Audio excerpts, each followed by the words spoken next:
Hello, everyone! It has been a while. I hope you are all doing spectacular today.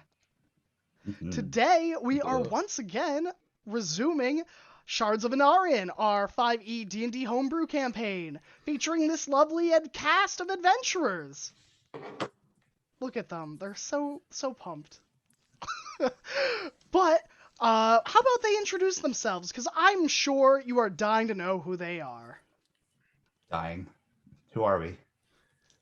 Oh, let me start. Hi, I'm Truk. I am playing Grok, the Death Cleric, and he's very solemn. He's very purposeful in his vision to enact chaos, but not really. And yeah, that's me. L. Hi, I'm Elle. I'm playing Ming, the portal monk of the way of the four elements, who is calm and peaceful and not very good at being a socialite. Hi, everybody. And it I goes- am. Yeah, no, hey, I'll take it over. Don't worry, I got you, bud. Hi, everybody. I'm Derek Sword. I'm playing Verban, the Knoll Ranger, who is not calm and peaceful, but is a bloodthirsty Knoll with a massive ass crossbow. And I'm very excited to play him again. And I will hand it over to Fox. Hey everyone, I'm Fox or TTRPG Fox. I am playing Brodus. He is your dwarven bard, the one regular character here in this group. And I'm here to make deals and conduct business and all those fun things. And Farah? I am Pharaoh. I would be playing Sindra Starmain, a Leonin paladin warlock of no renown yet. And I shall pass off to Vini. Hello, I am Vini, the Weenie. I just noticed that I typed my name in Venie instead of how it's normally spelled. Anyway, I'm playing Zadar. No last name. He's a Dragonborn, Blue Dragonborn rogue. Who is here to just, he really likes caravans. What was that movie that I'm referencing? Snatch loves caravans. Anyway, here you go, Graham. Is it this way? Am I passing this way, or is it that way? Why, thank you. Vinny. So, last week, no, well, not last week, last time we played, which was a little while ago. So, audience, we're going to give you a recap, and one of these wonderful players has so selflessly offered to do the recap for you in character. So, without further ado, Brodus, take us away. Well, from the perspective of Brodus, it was a good start to the adventure to the Crystal Caverns. A good start to the marketing trip. We walked along. We bought some furs before we got on. Met this great Knoll. Great. Bad business plan. We're going to work on that, but we'll get there. But then met a bunch of wonderful friends of sorts. Friends of sorts amongst all these creatures, and began talking to them about what they do, what I do, what we'll enjoy together. I hired them. They we're gonna be taking off to this plane of bones, or so they call it.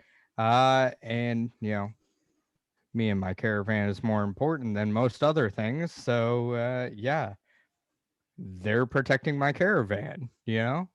What's an extra 5 or so gold a piece? It's whatever. And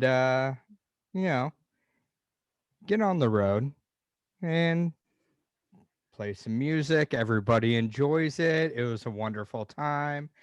I don't remember what anyone else was doing, but I remember there was a girl that was saved. Yeah.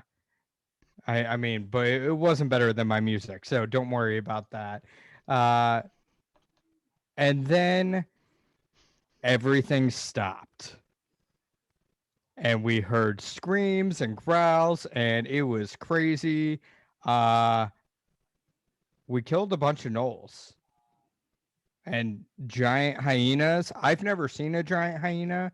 I do need to remind Verban that we need to get some giant hyena furs going. I think that will be a hit, but I'll put a pin in that side note.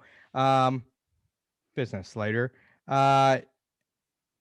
We secured the zone around my caravan, which thankfully, again, paying a little extra money, hey, guess what? My stuff was protected even better. But we heard screams from another direction. I don't think they're doing so well. So I think we're maybe going to protect them. I don't know. I don't know the plan. I just follow these people now. They're my protectors. Thank you for the wonderful, wonderful recap. And my name is Graham, or Graham Crackers, and welcome to my channel. For those of you first joining us, we play a whole collection of TTRPGs, both on Tuesdays and Fridays. Outside that, occasionally I drag people into playing video games with me when the mood so takes me. And without further ado, we resume. It is nighttime. The sound of scream and the scent of smoke is heavy in the air. The cackling of hyenas and gnolls dragging away individuals from the far caravans that are about 120 feet away to the east and north is going on. You have just defeated the last gnoll that assailed the circle of wagons that all of you were tasked with guarding, leaving it quiet in your vicinity. What do you do? First thing. First, how did Ning got hit a bunch? Does he still look like he had been hit, or they? I'm sorry, my apologies. Do they still look like they've been hit? I mean, it's hard to discern because they're so scarred just all the time. They might have a little bit of blood coming from their face, but they're not looking too terrible. Okay. You know? So Zed will walk up to him. Well, jog, I guess. There's a sense of urgency to the way he's moving. Jog over to him and reach into his healer's kit and hand Ning like a bundle of herbs and tell him, just stick these in your mouth. You could chew on them if you would like, but it's not necessary. They'll help with the pain. And mechanically speaking, what I'm doing is I'm using my healer feat to expend use my healer's kit to heal my ally here for 1d6 plus 9 health. And I rolled a 1 on the d6, so enjoy your 10 health. Exactly what Ning was missing. So Perfect. Does um, Goodrock look like he's taken any damage? I do not recall who took damage. No. I didn't great. roll very well. I think it was just pretty much just Ning. What, just to recall, Of course. what was done with the child after she was saved? Did we leave her elsewhere, or is she with us? So your group of wagons included the Maiden's Willow, which is owned by Sally's mother, Roswella. So you can presume that Sally is safe inside the inn itself, which is just a wagon with the Magnificent Mansion spell kind of cast onto it. So presumably Sally is safe inside, along with several individuals who you all were guarding with your caravan. So these fires and screams, are they coming from that direction? They are coming from the east and north. From what Zadar noticed was that in the north, it looked like a preliminary shield wall had been set up along the wagon's edges because they had formed kind of a makeshift shield. And guards were firing crossbows into the gnolls from above those shields. And that caravan to the north was the let me just pull up the names because I always forget them. The Bronze Anvil, which was owned by Boren Bronson, one of the owners of the caravan or founders, who is a dwarven traveling blacksmith, and Arms for Harms, which is owned by the two Goliath siblings, Brigitte and Boar.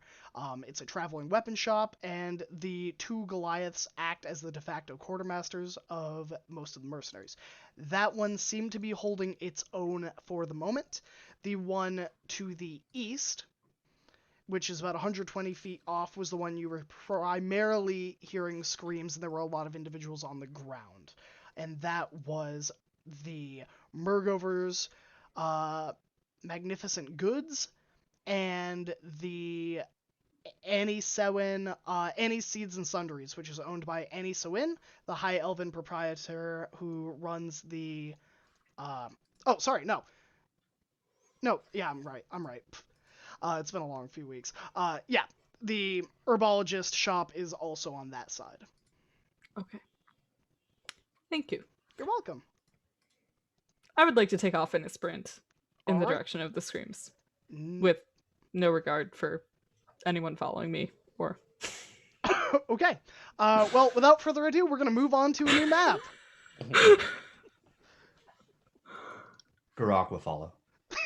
Thanks, friend. Yeah, I will appreciate need that. a new round of initiative from everyone just because I am rather prone to forgetting, and it did not transfer over. So, real quick, Mm-hmm. Split. Donahue Mendrel, north or east? Donahue? Donahue was Yeah. with you. It was Donahue and the Roswella Dernst and the tavern. Okay, both in so here. my charge is safe Yeah, then. your charges okay. were safe. That's why you were kind of So- posted here. Ning would probably accept the herbs and pop them into their mouth and look at Zadar and go, since the house is on fire, let us warm ourselves, and start rushing off to the east following Sinra and Garak, was it? Sorry? Garak. All right, everyone, sorry. you have a second crit from Marefeather and one from Adam. Thank you both. Thank you both. Look at y'all getting Thank spoiled. Thank you. you. I will use them. Back to back to back. All right, we are going to move over onto this. Can you all see the new map that I put you on? Oh, there's little Yes. fires. Silly. Ooh. Friends in chat, there's a map and there's knolls and there's fire. It's very scary. There's little- It's not one it's of my better moving maps. fire. I'm glad I'm not sharing this one. Yeah, the fire's animated. It looks really Let's cool. get some music going. Are we using Foundry? What?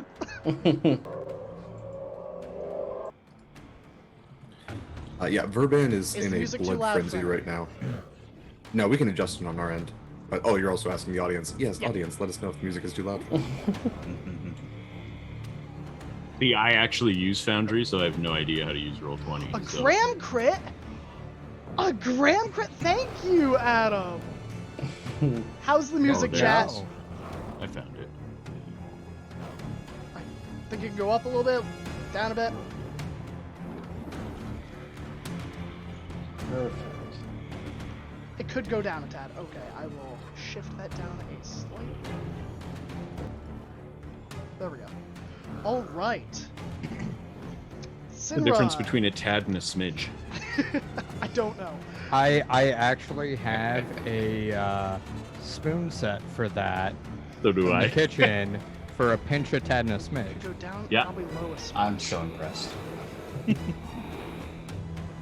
All right. So, without further ado, can everyone click on? Well, I guess if you're rolling real dice, just tell me what you rolled, and I will. I got a 6. Okay, so a 6 from Herodes. Remember, if you are rolling initiative in Roll20, to select your character token before rolling, otherwise it won't go. 22 Just so you for know, me. Graham I Mare's saying don't it's still loud. see it. It's still loud? Oh, okay. Oh,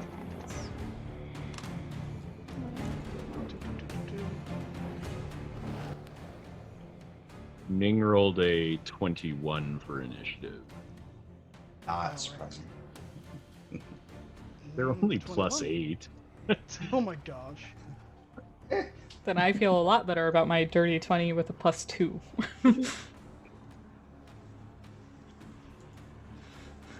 Alright, what was that initiative name? 21. 21. 6 for Brodus. Sinra was a Yep, it's dirty 20. dirty 20. Garak. 8. It's already on there. Alright, and Zadar. 16.19. So it was 16. Yeah.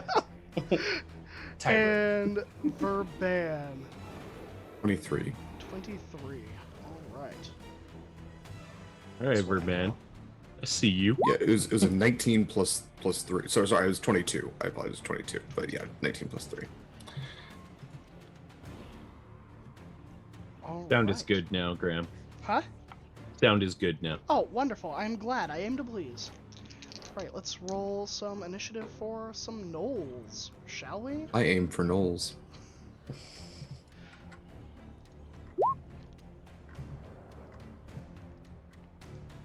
Alright, well, they rolled a 19.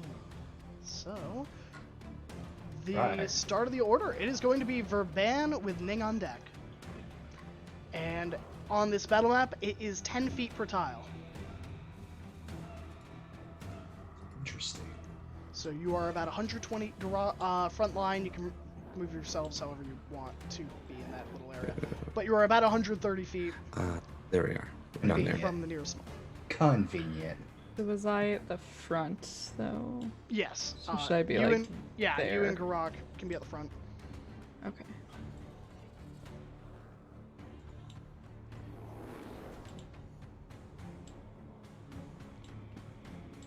Alright, and the battle is yours, Verban. What would you like to do? I would like to. Nothing on my computer is currently working right now, so I hope you can hear and see me and all that, which is wonderful. Okay, so I at least want to take my. I guess it would be 2 attacks. Hey, there's stuff starts to work. So 2 crossbow attacks towards the. Let's see. He's bloodthirsty as hell right now, so whichever one's going to be close enough to hit anyway. So, what is the distance on the closest one?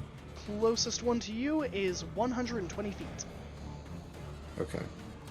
And he has a range of 100 feet. So he is going to use his movement to get within crossbow range of normal crossbow range, because I guess it's expanded anyway. He has a 400-foot range on that. So yeah, he'll use his 30 feet to get within the 100, and then take 2 crossbow attacks at that one. Alright, I'll move you right there. So you have 90 feet between you and the nearest one. Perfect. Yeah, he's nearly out of spell slots too. So we'll just take 2 normal attacks and go from there. So that is, what does he have? Oh, he's a plus 8. So that is a 17, and that is a nat 20. Both will hit. Okay.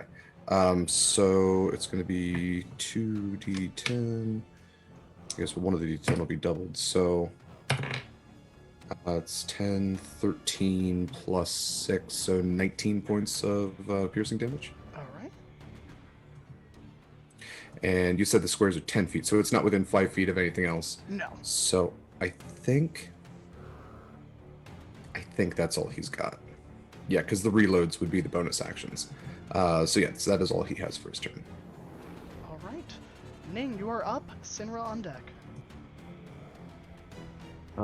Ning is going to start moving their feet in place as if they're winding up, and then shoot off using a key point to do Step of the Wind and just do a full 80 feet. Okay. In their direction. And will wildly just start shouting, "Hey! Over here! Fight us, not them!" That's all they can do. So that's their turn. Alright. Sinra. I would like to. Well, I guess my movement doesn't translate well on this map if I only go 35.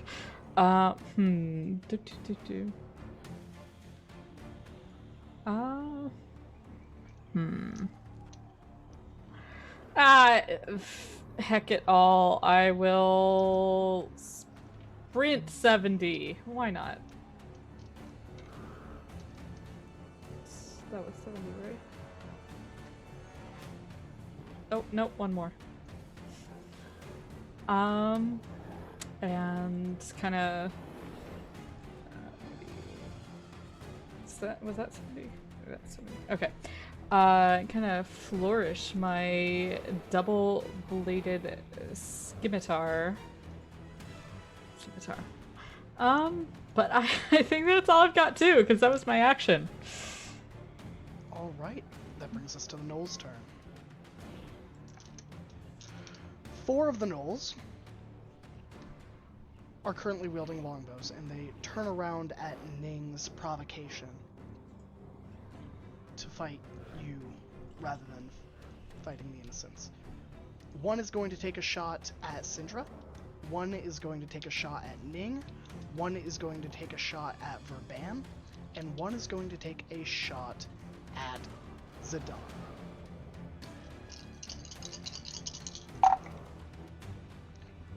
Well, that's 2 nat 1s. That's not great.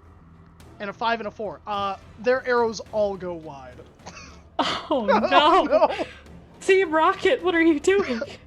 And they are... Well, the last one that has not done anything is going to move behind the cover of the wagons. And you hear a screech. Walked into the Sorry. fire. Graham, Yeah? I'm dumb and I can actually move 120 feet when I take Step of the Wind. Oh, okay. So I'm just going to move 40 more feet if that's okay. Feel Really free. quick. Can I just... Yeah, Yep. Feel free. I totally messed up my calculation. My apologies. No worries. And then they are going to begin to move closer to you. This one is going to move right there. And that is the end of their turn. Bring us to Zadar and Garak on deck. Well, they are all really far away. So Zed's just gonna... Well, he's just gonna go super fast, just straight up. So he's gonna action dash, bonus action dash, and also move. So for a total of big 90 feet. Whee! North, according to this map, toward where there's I assume those are caravan guards. Yeah. So Poised the to fight the caravan second group. guards over on that side have kind of formed a shield wall along the wagon and have kind of some of the mercenaries firing crossbows over the shields. Cool, And are cool. kind of using So spears to keep the Gnolls at bay. Zed is going to come right up behind him. Sandwich pincer technique. But anyway, that's it. I'm just moving. Okay. Garak with Brodus on deck. Garak's going to move toward his person he's is deemed to protect at all times, and it's going to move just the 30 feet at first. But it's going to reach out with his giant claw, and it's going to release a how should I flavor this? A skeletal hand that has a purple aura around it, and it's going to be focused on this lovely creature right here. And I'm going to cast Chill Touch. All right. And is that an attack roll or a saving throw? 19 will hit.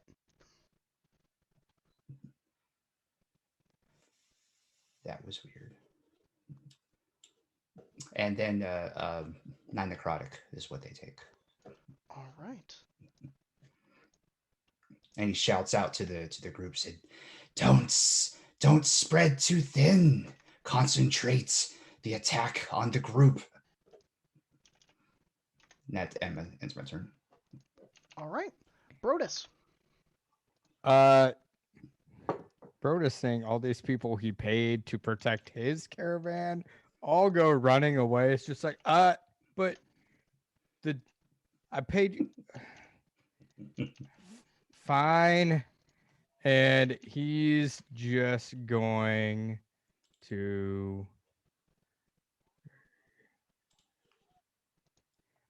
move 60 feet, just sprinting. Or no, 50 feet, just sprinting. Just it's fine. Just I guess I'll come along. It's fine. How inspiring. I feel inspired. Not that you guys need advantage, but all right. That brings us to the top of the round. And at the top of the round, one of the gnolls from behind the wagons, the one that you heard the screech near, you begin to see a form lit in the darkness begin to grow. Fur slowing off this gnoll's body as the flesh underneath, that red, raw flesh, begins to kind of grow into a more muscular form.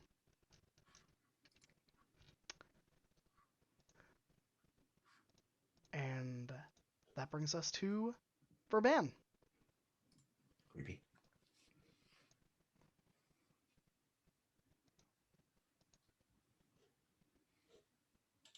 There we go. Okay. Jeez. Sorry. Computer is absolutely losing its mind right now, which is so much fun. Okay. So what is that? Was it a knoll that became that thing, or was it something Yes. from behind the knolls? It Okay. was one of the gnolls. Okay. Is it the one that's closest to Sinra? It is the one that is farthest away. You might not be able to I see see. him on the... Yeah. Over by the torch there. Yeah. I see. Okay. What's the distance on that? That's probably going to have his attention more than anything else. What is that? That's 150. Dang. Okay. All right. He's going to get at least use his movement to get a little bit closer then. So he'll move an additional whatever 30 would look like. What would that get him? Like right there? Is that about right?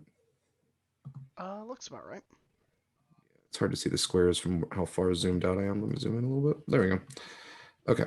So 1, 2, 30 right there-ish. Yeah. He's still not going to be within range, like normal range to hit that one. So he is going to instead hit the one just to the right of Ning and one right in front of Sinra there. So he will do his 2 attacks for that. I'm gonna stop using that dice. That was another nat 20, and I'm not going to count that. That's not fair to anybody. No. No, I got crits for a reason. God damn it. Okay, so that is a 16, and I mean the other one was a 19 anyway. So, yeah, figure they're gonna hit. Yeah, they're both gonna hit. Yeah. So it is going to be what's that? 11 points of damage towards the one right next to Ning, and 7 points of damage against the one next to Sinra. All right. The first one will go down with that shot. Would you like to flavor it? Yeah. So the first one is he's kind of firing past Ning, just like right over the turtle's shoulder. He still has. I'm pretty sure in the last one he ripped the throat out of another gnoll. He's still just kind of gnawing on it. So if Ning were to turn around, he's just going to smile a little bit with gnoll throat in his mouth. And if he did knock that one to 0, he is going to. He has a thing for that. Is it the one where if you kill something, reduce something to 0 HP on your turn, you can move half your movement and make a bite attack? Yes. Yeah, he's going to. Well, yeah. Okay, so he can't make a bite attack because I don't think 30 feet is within distance of anything. So yeah, No. never mind. Okay. Then yeah, that's good for it. But he'll just wave to Ning. Just, you're welcome. All right. Ning. Speak of the devil, you are up. Sinra on deck. Well, sorry, which one was like growing and whatnot? The one behind Perfect. the... Ning will look back at Verban and return the smile with herbs still sticking out of their mouth and just say thank you for clearing the path, and is going to. Yeah, we're gonna do it. I'm gonna use another key point to do Step of the Wind. And my jump is also doubled when I do that. I would like to run and use the fallen Knoll's body as a vault and jump over the caravan to get to this Yeah. big dude. Yeah. All right, If I can do that. you can do that because it sounds really cool, and I want it. I want it to happen. So they will get over there. Yeah, they kind of run and like use the shoulder of the falling knoll to do, and then kind of plant their staff in the ground to give them extra velocity and do like a kind of double flip over the caravan, tucking all of their pieces into their shell while they're flying through the air, and then landing on the ground and running up and, oh, you are big. We should take care of you quickly. And I'm going to use 2 of my auto crits on them. Okay, would you like a description of what you're hitting? Yeah, let's do it. All right. So, what stands in the shedding ruins of a Knoll's body? It looks like a hulking orangutan with a gruesome drooping visage and tusks jutting from its jaw.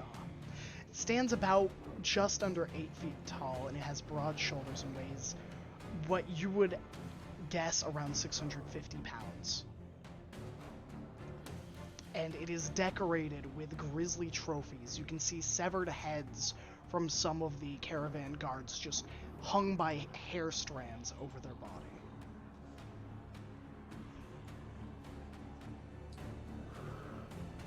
All right, so 2 Can I crits. take all of that back, or no? Nope. Nope. Things in there. They're Yep. doing it. Okay, so holding that one on the first damage die. So that's 6 damage, All right, 6 damage. and then the second attack is 8 damage, and I will use my last key point to do Flurry of Blows. Okay. So that's a 15 to hit. 15 to hit. That is just enough. Okay, that's top. And then a 24 to hit. That will hit.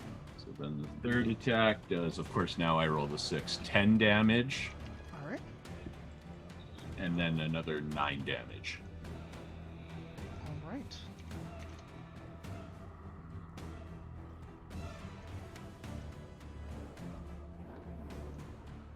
And that's all I can do this turn, so sorry y'all. Take him out. All right. That brings us to Sinra.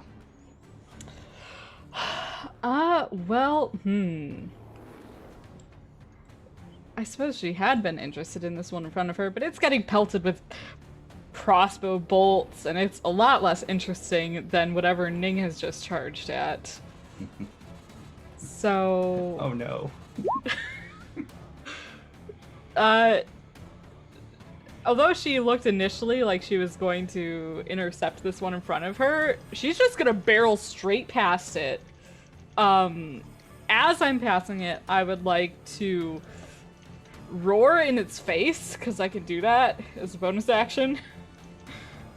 So I will need a wisdom save from it. DC Okay. 14. DC 14. All right.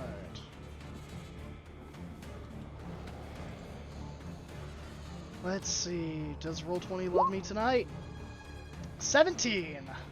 Well, it is not frightened of me. And it can definitely attack of opportunity me, because I'm just going to run straight past it. All right. You know, which dice? We'll do this dice. It is...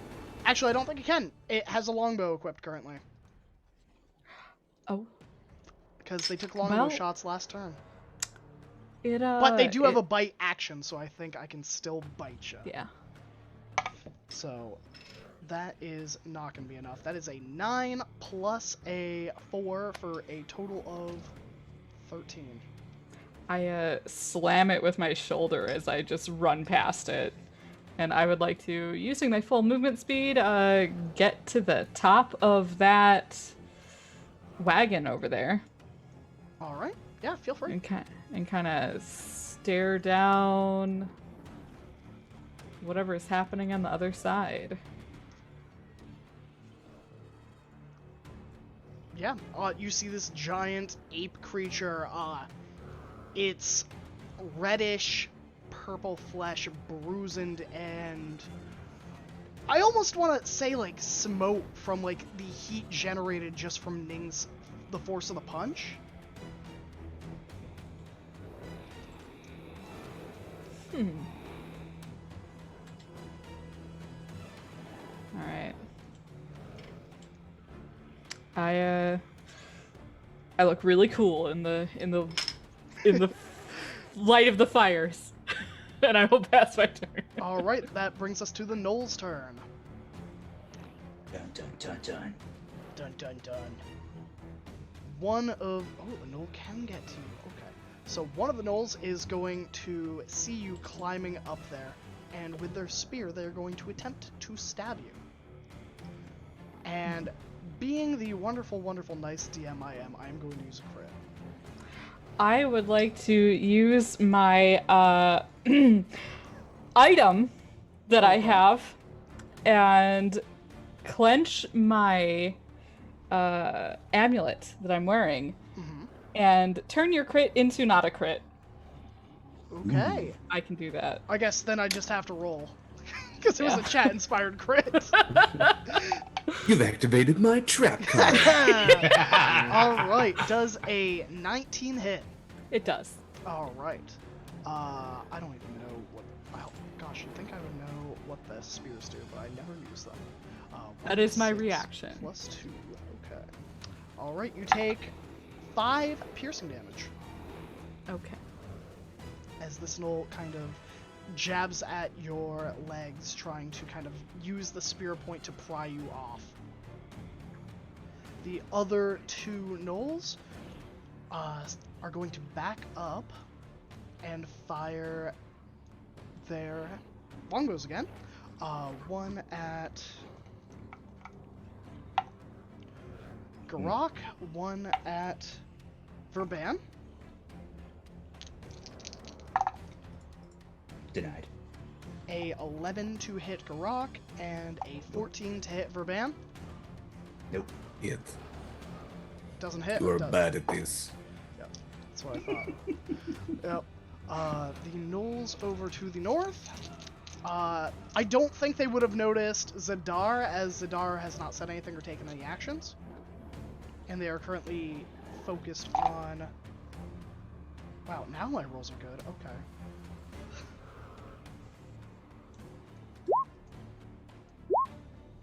I just want the damage from these. Yeah. Hmm. Oh my god, roll 20, stop. Yeah, 19, okay. So, one of the guards lets out a cry and is ripped off the wall. A second guard is stabbed through the abdomen, but is still standing. They're fine. You're supposed to hurt us, Graham, not yourself. Speaking of which, the creature facing Ning is going to use a crit. Because I need to whittle my crits down. Well, I only have music- one oh. reaction, so... And it gets to make 3 attacks. The first attack is going to be a crit. And the next 2, so it is going to... So it bites down, and that'll be the crit, and the next 2 it's going to try and hit you. Does a 26 hit, and does a 22 hit. Oof. Both miss. Yeah, that's what I thought. No, you're good. You're good. Bring the pain. Alright, well, I'll try. This might be, like, one of the few attacks that hit this entire fight. All right. Wow. For the crit, that is 6 damage. Piercing. Oof. A 1 and a 2. Oh. High roller. Yeah. 1 and a 2 plus 4. Yeah. Wait. Sorry, that was the crit. So 1 and 2 is 3. Crit is 6 plus 4, 10. 10 damage. Piercing. That's better. Yeah. Better. Math is hard. And then the 2 fist attacks is a 12 and a 10, so 22 bludgeoning damage. I think, Okay. if my math is correct. Yep. 12 and 10 is 22. And the creature has a movement speed of 40 feet. It is going to move towards Sinra.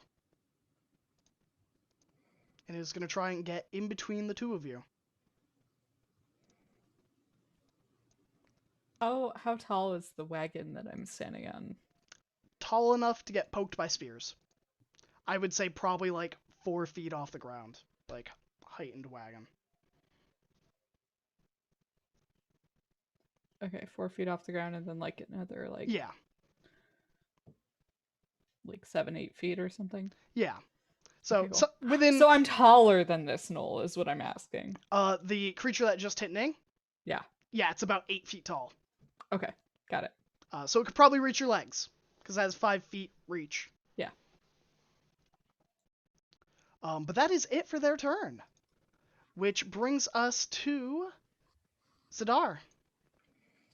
Hi. Couple questions. Of course.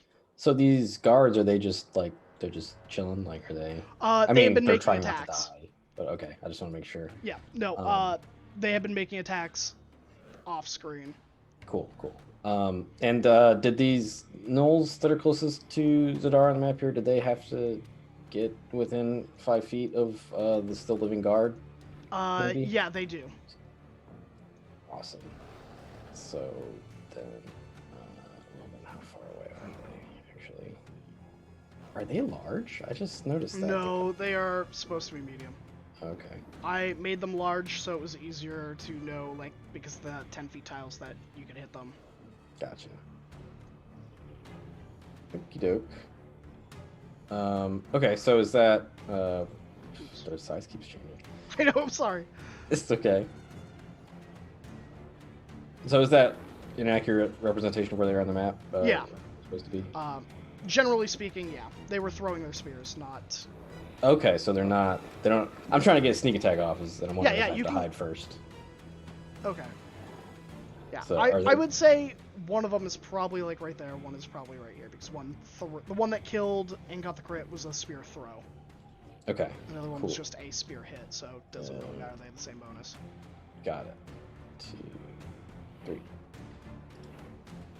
Okay, so Zed is going to move. He's going to creep up here, but not sneaky creeping, and then he will be within hand crossbow range of this dude that's got an enemy within 5 feet of him. So I'm going to shoot at him.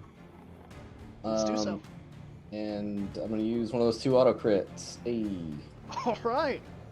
So that's going to be, I'll roll the regular sneaky damage. So that's going to be, hold on, let me get a calculator here. So that's going to be, and then I'm going to roll one of these, just for the damage part of it. So 14. I think that's 22 and then multiplied 44 damage. If I my will- math is correct. Let's just do that then. That sounds like plenty. Yeah. You had him with just a sneak attack, I think. Yeah. Do you want to describe how you do this? No, nothing special about it. Just, he's the gnoll's about to hit the other guard, and then just like somewhere from its body bursts forth crossbow bolts, and it goes, oh no, and then it dies from Okay. Last words were, "You had me at sneak attack." that.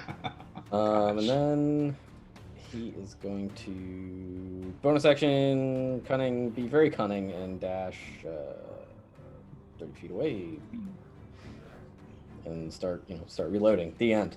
All right, Garak. Brodus, you're on deck. Can I see whatever is inside this caravan here? I would say that it has 3/4 cover, as it is behind the wagons. So I will leave that call up to you. I think you can probably see like hands flailing as it's kind of like wailing down on Ning. I'm really more focused on what really Sinra is trying to do. She's trying to go inside this or whatever it is, and ignoring the entire pack that's around her, and that kind of concerns Garok.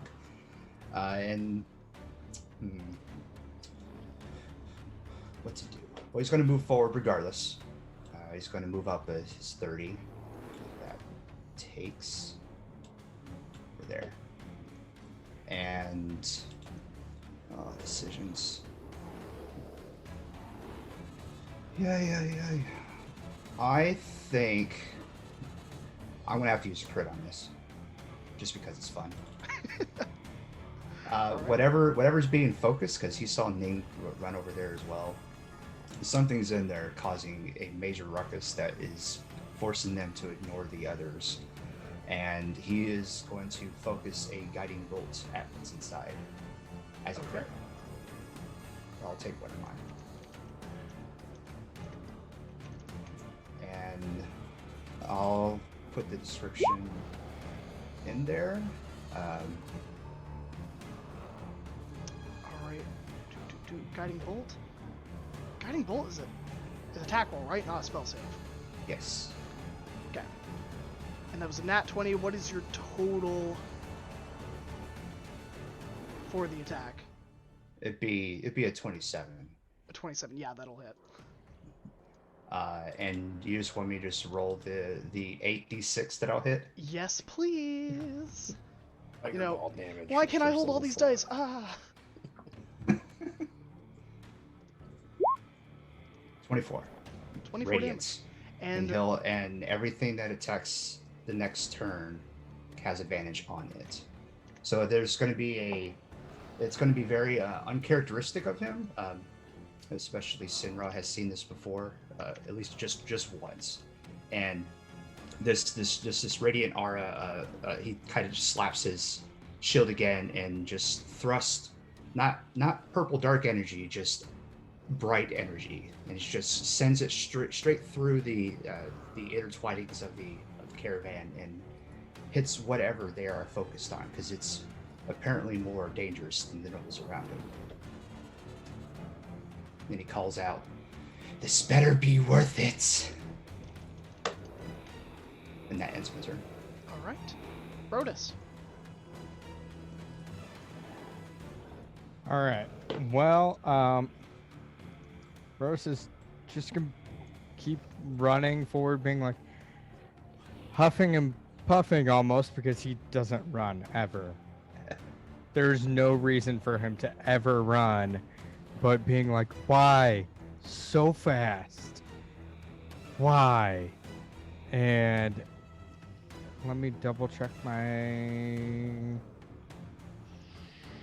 sheets and make sure I am not in range. So instead, crap. I'm just gonna keep running. Just gonna keep going for it. Notice we need to talk to them after this battle. They Yeah. will often do things on their own. I know, without us. Without help. Without carrying me. Alright, anything else, Brodus? No, just trying to get close enough. Yeah, that's the real problem with this battle. Oh yeah, no, my little feet can't carry me far enough. Verban, you are up. Ning on deck. All right. Well, I'm going to move the 30 feet closer. So let's say around there-ish? There-ish, I think. Okay. I am actually going to target this knoll. I'm going to crit on my first attack. So that is 22 points of piercing damage. How much? 22. How do you do this? Okay, so that one's going after Sinra, which just it will not do. So he's just going to fire a large crossbow bolt right to the back of this thing's head, pop out eyeball. Little gift for Kitty. And then having finished that one, I will use my rampage feature and close the distance with this one and take a bite attack on it. And I am going to use my second of third crit for that. Don't even roll the damage. How do you do this? Okay. That one, he is going to spit out the null throat that he had, because he's got a new one now. He's got a fresh one. It's like gum. So he is basically just going to tear into this thing and almost just snap its neck with his teeth. And then as a final to that, he's going to use his extra attack, his crossbow attack, and target the one up here. And that is going to be... Oh, those are hard to read. That is going to be a 27, so I'm assuming. That'll hit. And that is going to be 10 points of piercing damage. All right. It is still standing. Yeah, I figured. But I'll turn back to Brodus. Either you do something, or I eat you.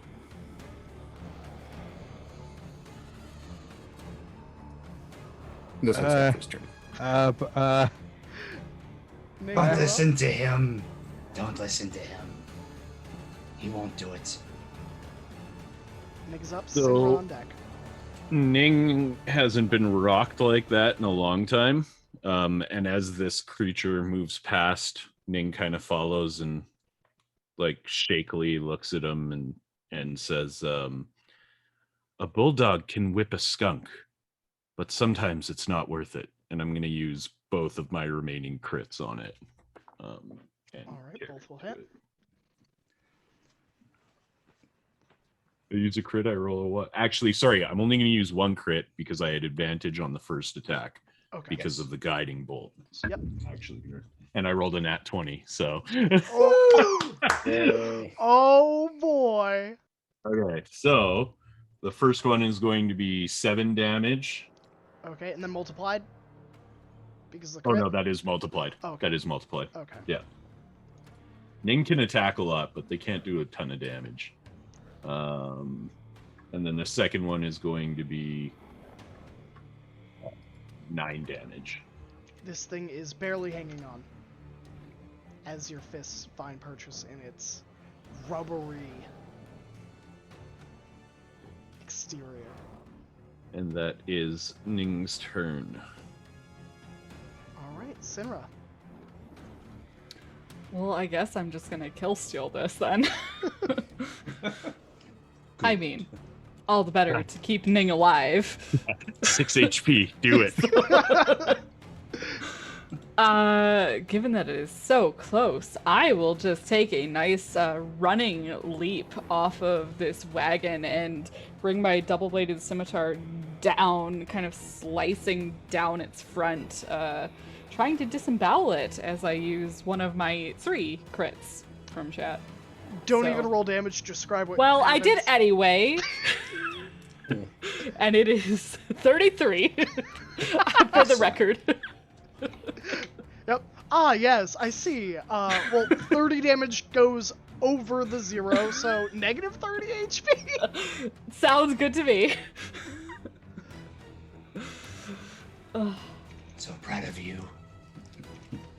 you can barely see this. So what's happening over there? So Maybe Sindra, mine. you can see. Oh. Oh you can no, see from Sindra my on top of- perspective, talking to Garrock, I can't see anything. Well, that's what I was saying. Like, you can see Sindra on top of the wagon at first, like, kind of illuminated by the firelight, but then she kind of, like, takes a running leap and kind of, like, lifts into the air and then falls down out of your sight with her scimitar slashing. I think there's like a temporary roar of pain that's just almost instantly silenced. Ning would look at Sinra and say, cutting off a mule's ears does not make it a horse, but thank you. What is that supposed to mean? It means whatever it needs to.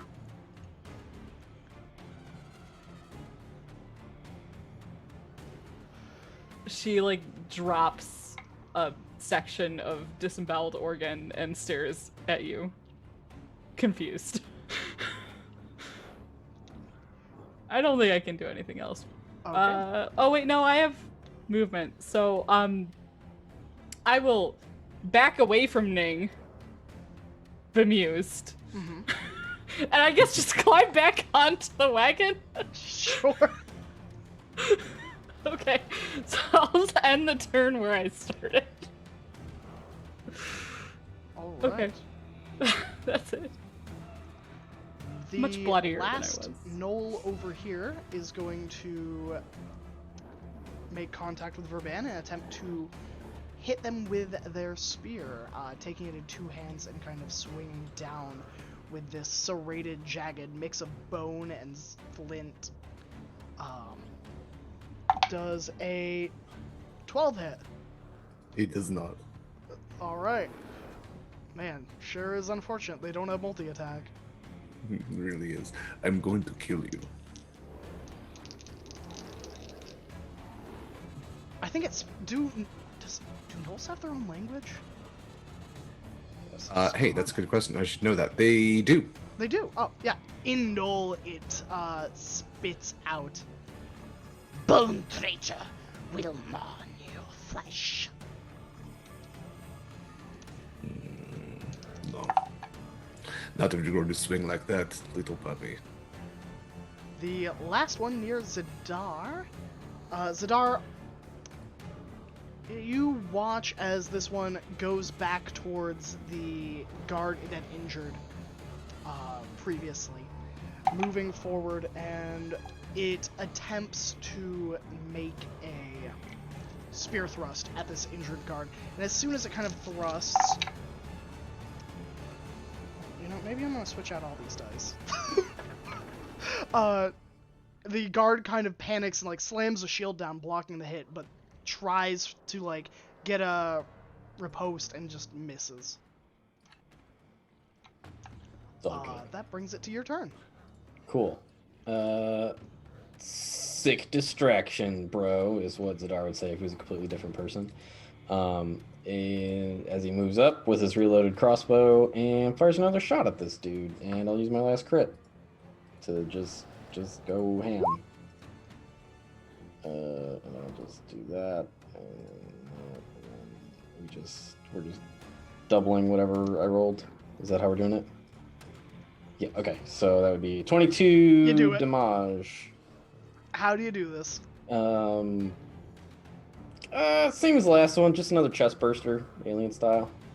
But it's not alien, it's a crossbow bolt. It makes more sense that that's happening in this particular setting. All right. And then... Oh, who was that? I was trying to think of a reference to Game of Thrones, where somebody got killed and then the guy nodded to him. I don't remember exactly. It's been a long time since I watched our show. Anyway, Zadar just nods at the living guard and then bonus action dashes. It was the kid in the siege on. That's right. Yeah. At the Castle Black. Yeah, right after he shoots Jon Snow's girlfriend. That's right. Yeah. He's like, "Gotcha, bro." It's just like that. So I just shot this guard's boyfriend, I assume. Just not real cool style. A cool dude. All right, that brings us to Garak. There is one knoll still within 30 feet of you. I believe that's right. Yeah, 40 feet of you. In combat with Verban, and there are two gnolls still engaged with the guards up to the north. It was Ollie, by the way. Ollie was the kid's name. Fuck Ollie. Yeah. Yeah. Yep. Still would have made a better king than Bran. He sees that this situation's quite handled. He's gonna start moving north. He's gonna move his full movement, slap his shield once more with his claw, and out comes another skeletal hand toward this southern one for chill touch. For 24 for 6 necrotic. almost done here. End turn. All right, that brings us to Brodus. Brotus. You're finally within reach of something, I think. Upon being called out about not doing anything, Brodus has a sword, doesn't really ever use the sword. Just gonna break out the sword, charge up, and hit this gnoll, or at least attempt to hit the You do have a lot of stored crits on the board, I'm just saying. Yeah, you know what? Let's do it. Let's do it. It's just a short sword hit. So, let's use a crit. Hey! So, oh, that's not fun. 11 damage.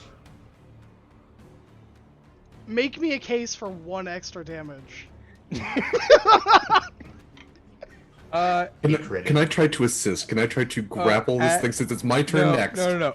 Actually, to make it even better,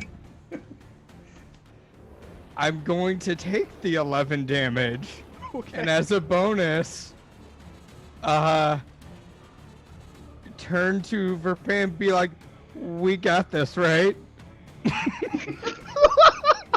And that's my bardic inspiration to you.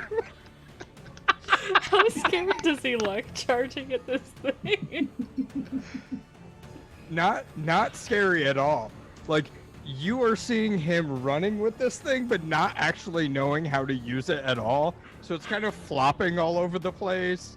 It is So I not think a the question is, scary- how scared does he look? Scared. Very scared.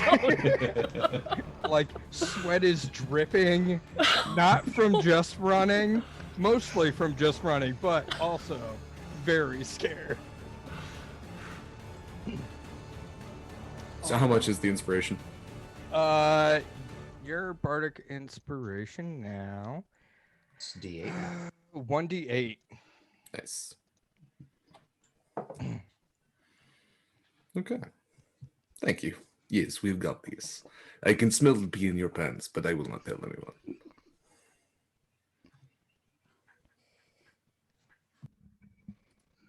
That's not pee. Needs a little bit of pee. Okay.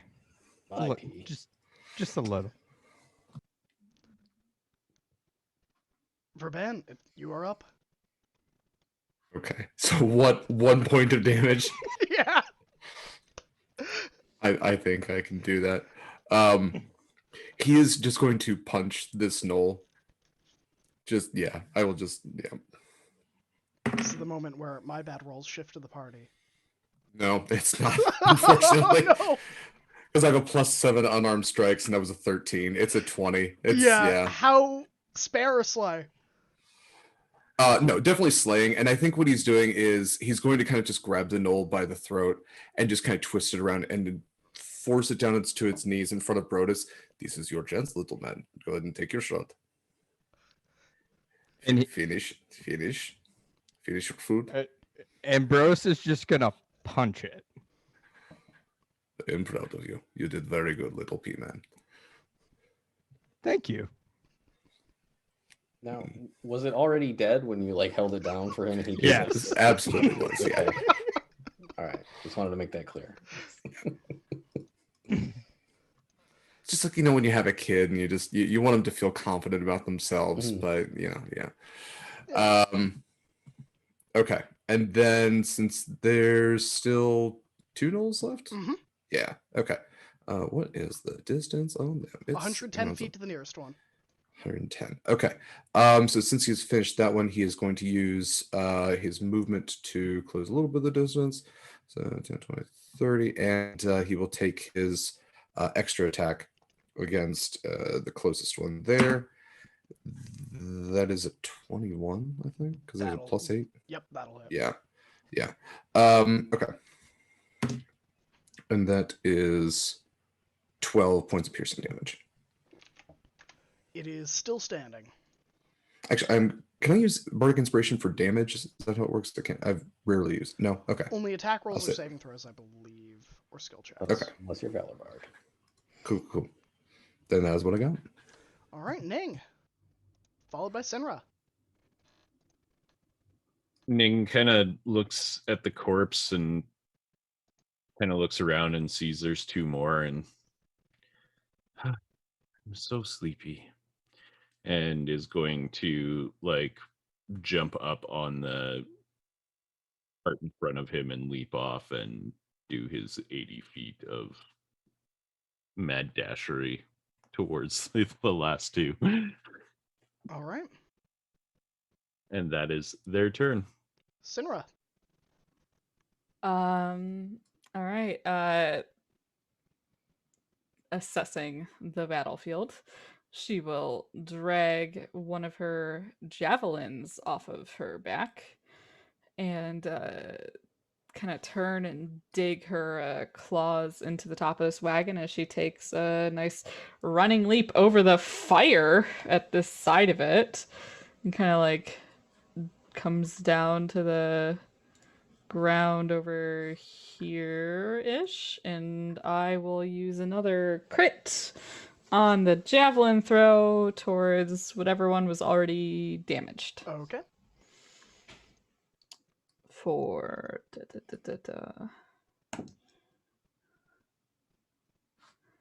13 piercing damage.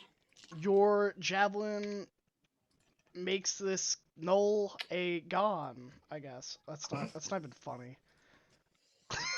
I'm bad at Nope. jokes. Yes, it is. Yeah, how do you do this? I guess like maybe as I'm mid leap over the fire, I let loose the javelin and it kind of spears through the air until it hits the side of this knoll with, I guess, the momentum from a throw that far, taking it through the chest cavity and kind of like impaling it diagonally against the ground. Yeah, you hear like a long drawn out whine from its throat that just turns into a gurgle as it just kind of goes limp. And the last knoll is, oh gosh, what do they do? All their friends are dead. It is gonna disengage and run. That's what it's gonna do. Fair. Ew. It is going to run 30 feet? 30 feet, I think.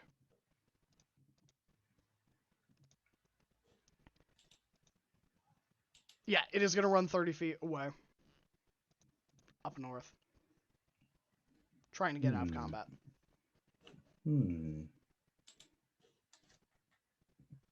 But that is it for it, which brings us to Zadar. Is it still on the map, like where it is on the map? It would be right on the edge of the map, like halfway off, like right there. Okay, so Zed will he's running. Bonus action to dash to get to where I have indicated on the map, and that's am I within 30 feet? I'm probably not. I am? Oh, Yep. okay. Then cool. Oh shit. I wouldn't get sneak attack because I don't. That'll just. This is more to like just be kind of a dick, but Zed will breathe lightning at him. Okay. Like lightning will be crackling in his teeth and just you better run, you know. Dex save? Yes, it's a dexterity saving throw. I haven't finished building it yet, but it's DC 14. And Okay. ignore the damage completely. I have not set that up yet. It's just They roll 6. 3d6. All right, so they take a whopping 7 lightning damage. All right. But it's really more about just being cool, just looking cool. Yeah, for a moment, like your lightning breath like lights. How far does your lightning breath go? Is it It's just 30 feet. just 30 feet? Okay. Yeah. Yeah, it like lights up the front of this blood-soaked wagon wall. Yeah. Dope. All right. All done though. All right. That brings us to Garak. He sees Sinra is alive and well, he will move up and throw another chill touch at that fleeing furball. 15? I think that will do it. Let me just double check. That will do it. Just enough. 11 necrotic. It is wobbly standing. Wobbly standing. He calls out to Sinra. Starlights, are you hurt? She kind of lets out a bit of a growl and calls back, "You worry too much!" My worry has kept you alive.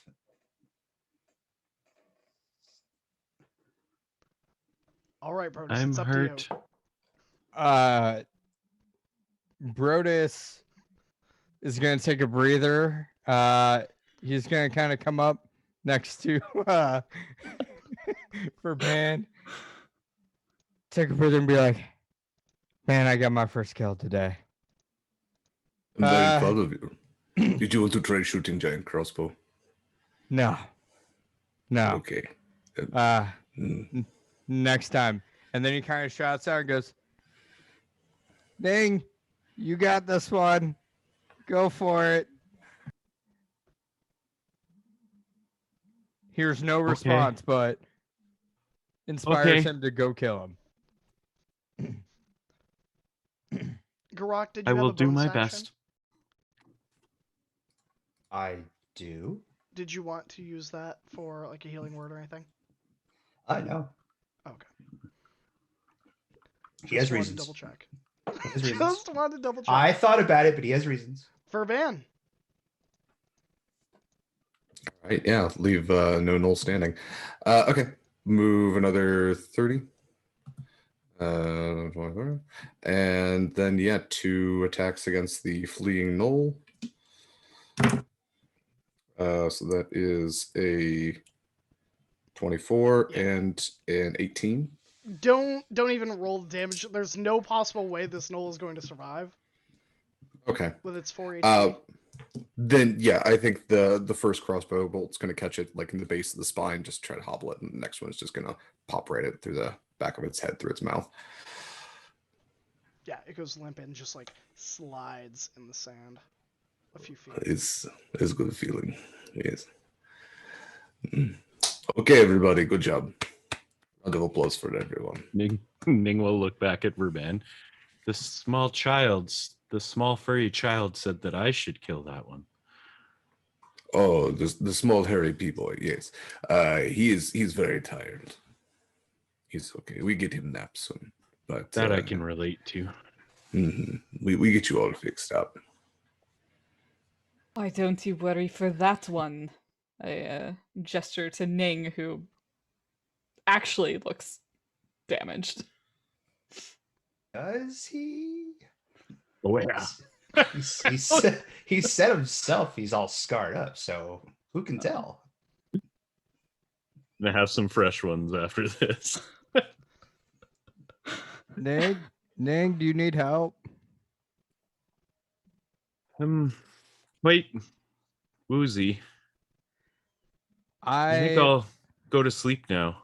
And Ning just goes into their shell, like just in the middle of the field. Are there still shouts and screams? I will ask. Roll a perception check. Anyone who would like to know the answer to that question? Yeah. May I cast a healing word on Ning? Of course.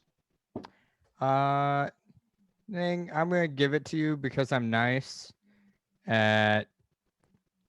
Let's go 3rd level. Aw. That's how you know when someone is nice. Biggest spell slot. Well, they're doing that. A 9-month subscription. It's a whole baby. Oh, wow. Someone bought a baby. My goodness. I'm surprised that's legal. Wow.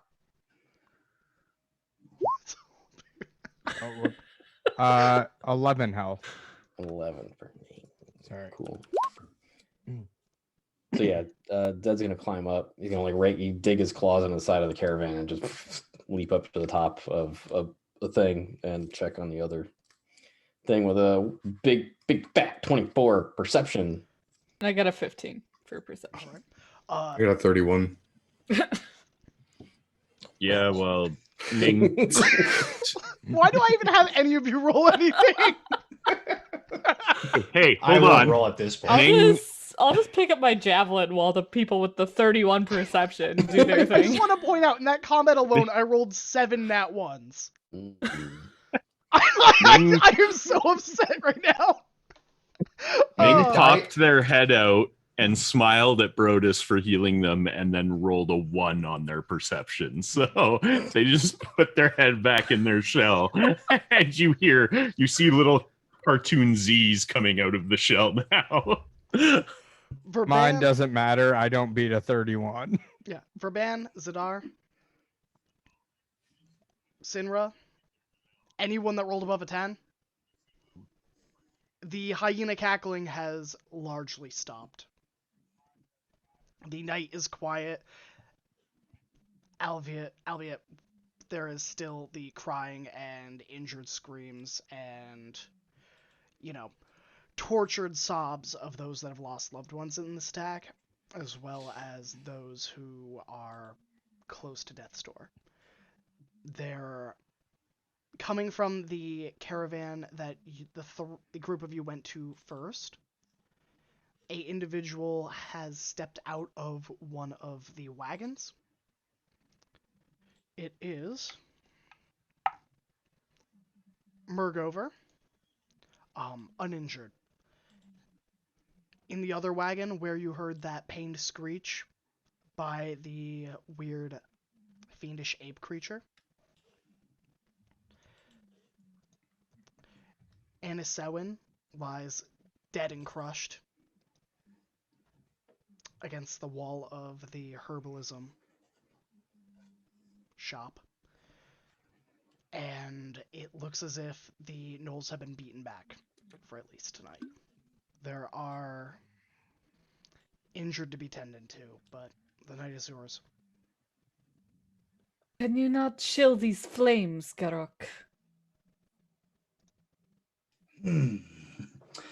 I could see what I can do.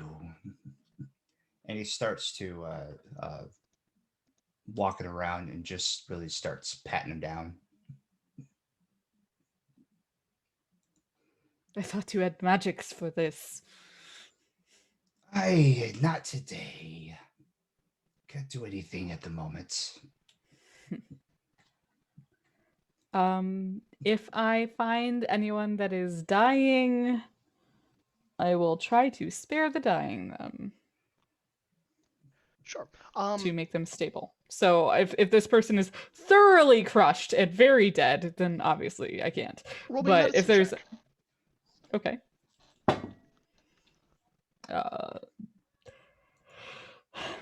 That's a good old 12.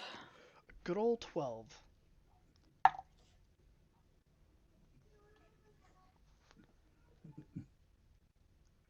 At close look, it is clear that this elven woman, has suffered severe damage.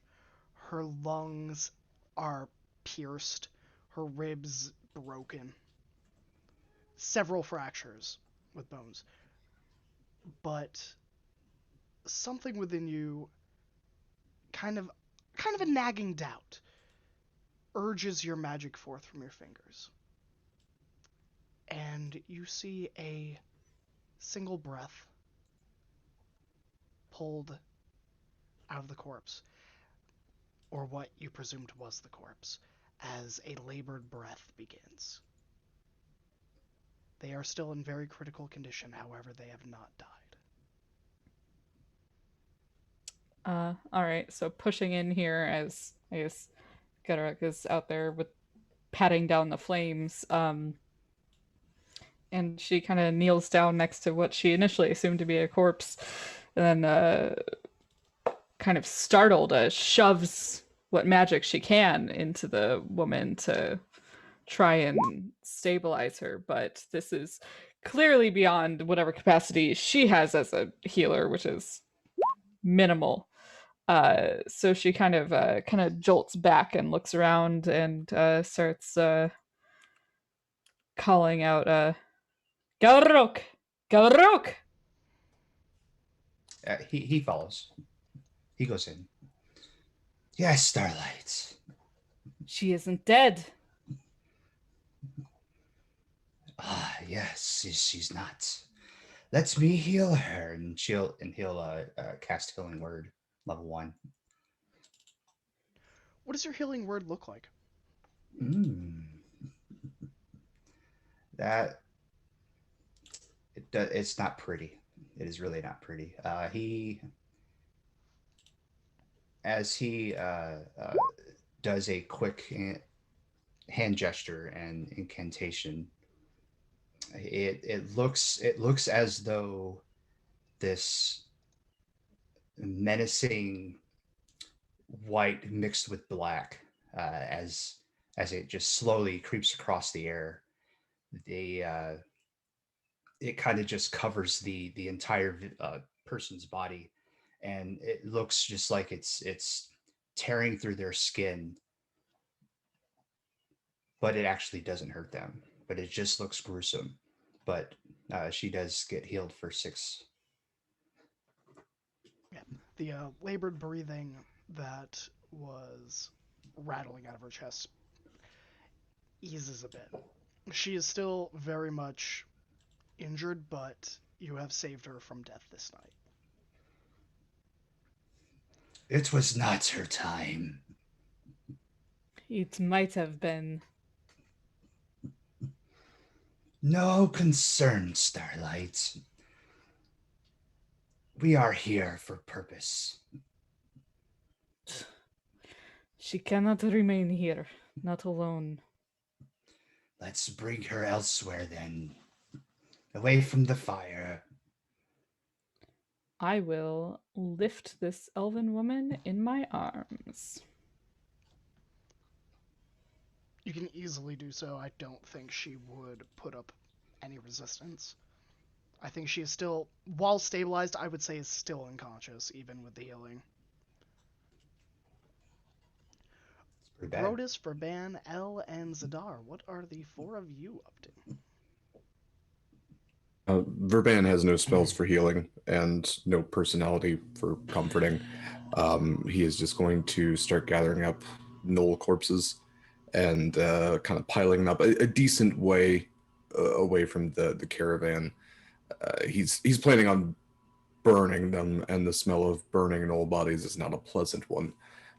So he's trying to get some distance for that. But while he's doing that, he's also just going to take a cursory look over all of them, see if they have anything he might take. He's kind of a trophy collector, so he'll see if there's any bits of armor that he could incorporate into his already kind of hodgepodge armor, and barring any of that, he'll take some teeth. Sure. So what you can find is some elephant leather, like an elephant leather pauldron. It might be Loxodon. Can't tell. Um, there is a gator sheath to a knife. The knife has been broken in the fight.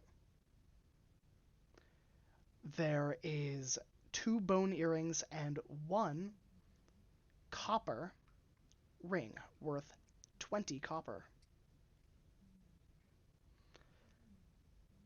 While you are piling up the bodies, you would see the ape-like creature that Sinra decapitated. How knowledgeable is Verban on fiendish creatures? He speaks Abyssal. Okay. Yeah, I'm not sure about the gnoll, at least in your setting, but traditional I would Forgotten Realms, of say, course. yeah, okay. If you'd like to identify the creature, Yeah. roll me a history or a religion check. And definitely before the bodies are burning or even start to go, Garak would like to scavenge through the remains as well for his own trophies and bones to gnaw on as they walk. Sure. And he's very interested in this ape creature because apparently was a big danger to everyone. He'd like to see what he could find out too, because if it's something that he's seen before or has heard about, there's his many decades of wondering. Okay. Is there anyone else that would be interested in identifying this creature? Because if you want to give advantage or. I mean, Ning is kind of in the same boat as Verban and doesn't have any healing or anything like that, so probably would have been helping Verban move the Okay. bodies. Yeah. So. And Ning is also proficient in religion and history, so probably would have been chatting with Verban about what they think this thing might be. So I'll give Verban advantage. All right. Verban and Garak, please roll me either religion or history. That is. Let's do history of 18. Okay. 8. 8. 8 for you, Garak. Yes. Garak, what you can tell about this creature is that it is definitely a demon of some kind. It is not from this plane. He is very interested in that. You don't know the capabilities of this creature or what it is called. Mm-hmm. Just that it is not from the material plane. Burban, you would recognize this creature as a Barlgura. Barlgura. Oh, They girl, yes. are That. a fiend that typically represent the savagery and brutality of the abyss. Typically, Big Red Donkey Kong. yes, typically they gather in packs and keep gruesome trophies from their victories. They can disguise themselves to be other creatures as an innate ability, which may explain why it was appearing as a gnoll. Is bad abyssal monkey. Is it now?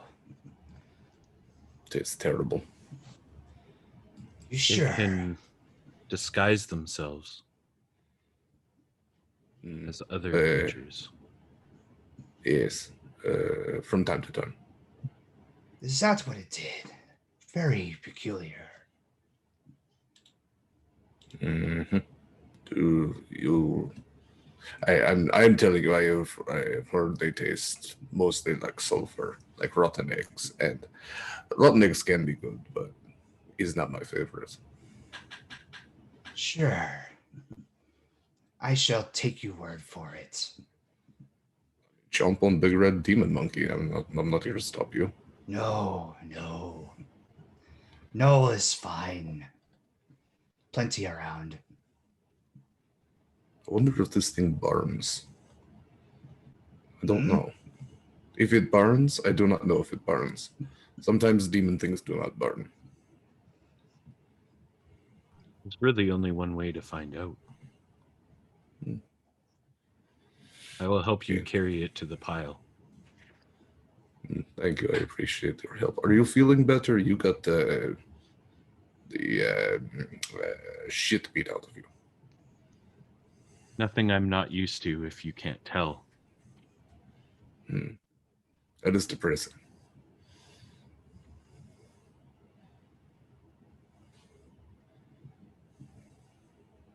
We'll rush in and get the best seats. Okay. If you want to take anything, feel free to check. I was going to grab a few teeth. This thing seems to have some very gruesome trophies. I am not claiming dibs on any of them. Mhm. If either of you would like to claim a trophy from the Barlgura, you could probably take its tusks. They do have this elongated. Ooh, yeah, dibs on a tusk. I was because it has like heads and stuff on it. Yeah, I don't want any of that. But yeah, no, I figured it was more of something you could take from it. yeah, Yeah. because Verban does have a necklace of knoll teeth. If you could have Barl grow into that, that would be pretty tight. Yeah. I think Like you the both could get one. centerpiece. Yeah. So as you, depending on whether you're eating or burning or both, what you would notice when you start burning and toss the Barl Gura onto it, it burns significantly slower than everything else. But it does burn. Slow cooked. Mm.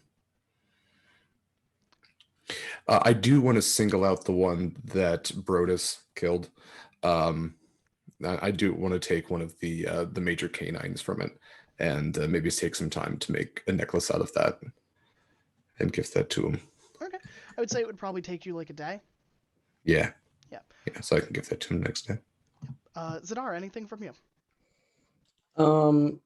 As far as for what he would do, he would have. Zadar does have the ability to heal people, even though he doesn't know magic. So he'd be going around triaging people, probably other guards first. Okay.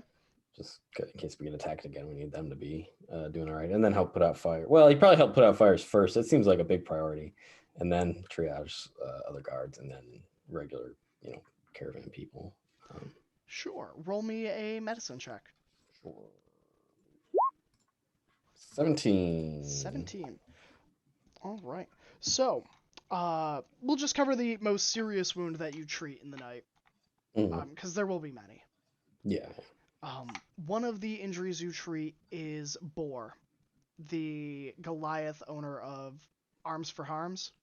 Oh yeah. And one of the two makeshift quartermasters for the caravan. It's high priority. Yeah. He took a spear right above the heart and the shoulder, and you are able to kind of patch that up and at least get him back on his feet and capable of kind of at least moving the arm. Okay, that's good. That might be good that Zed went to see him. Because I had a question. Would what we just fought be like typical? Like, would that be the sort of stuff that we would have expected to fight out here? Because I know there were gnolls, but then there was definitely the gnolls, maybe not the Barlgura. Just maybe not, though. That might explain why that side of the caravan got overwhelmed so quickly. Okay. But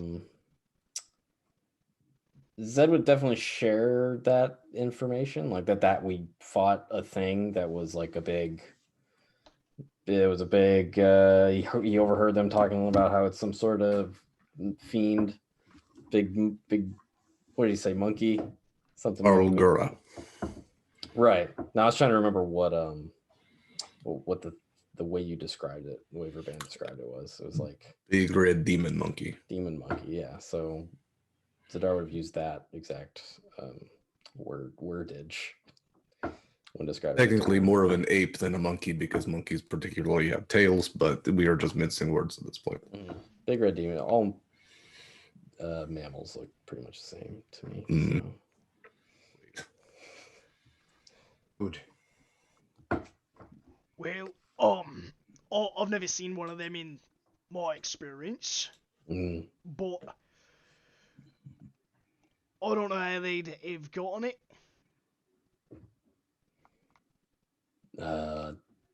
Maybe they just show up where a lot of killing's going on. That makes sense to me. I'll check with Donna here tomorrow and kind of get a sense of what it is.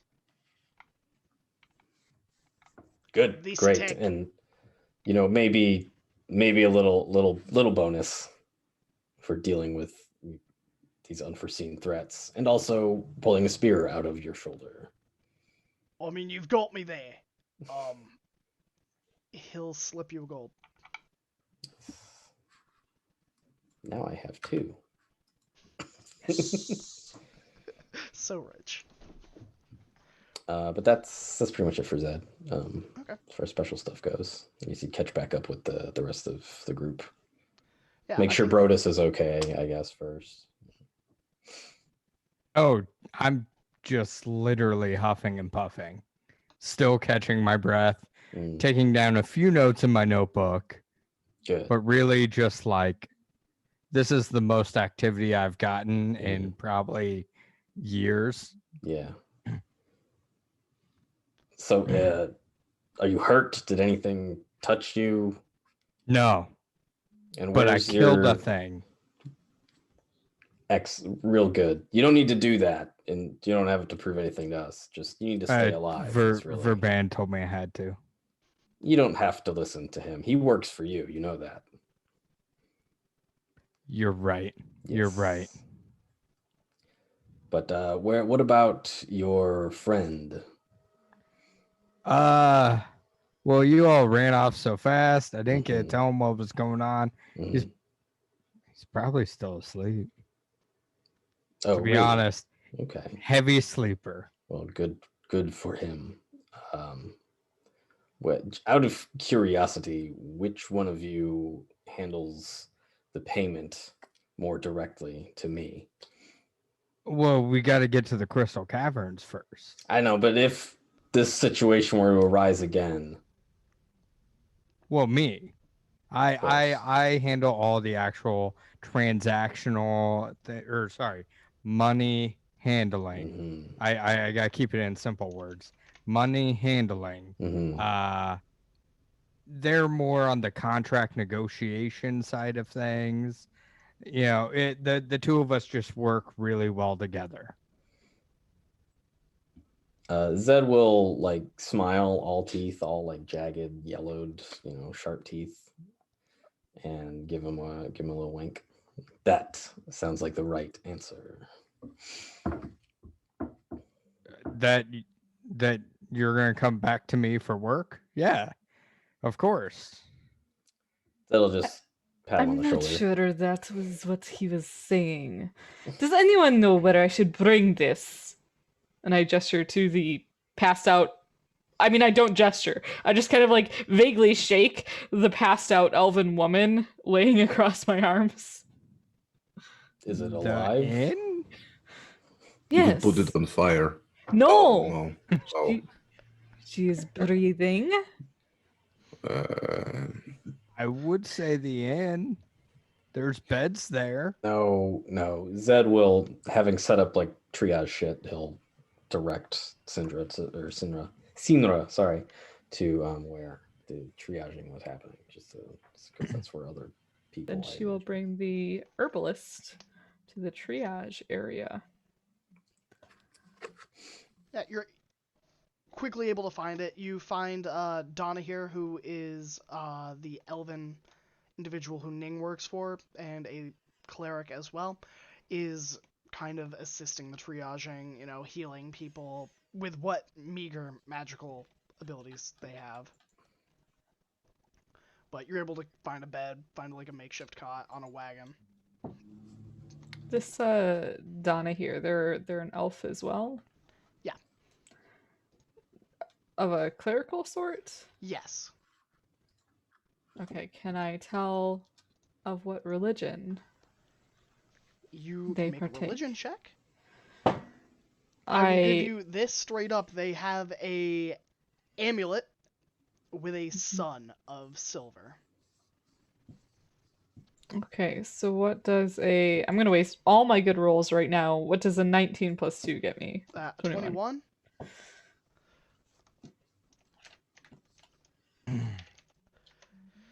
Ha ha ha ha ha. That would get you that he is a light cleric. There is some debate over if many light clerics, as there are three sons, whether they worship the three suns as an entity or whether they worship like Lathander as a god. There are people on both sides of the fences for this.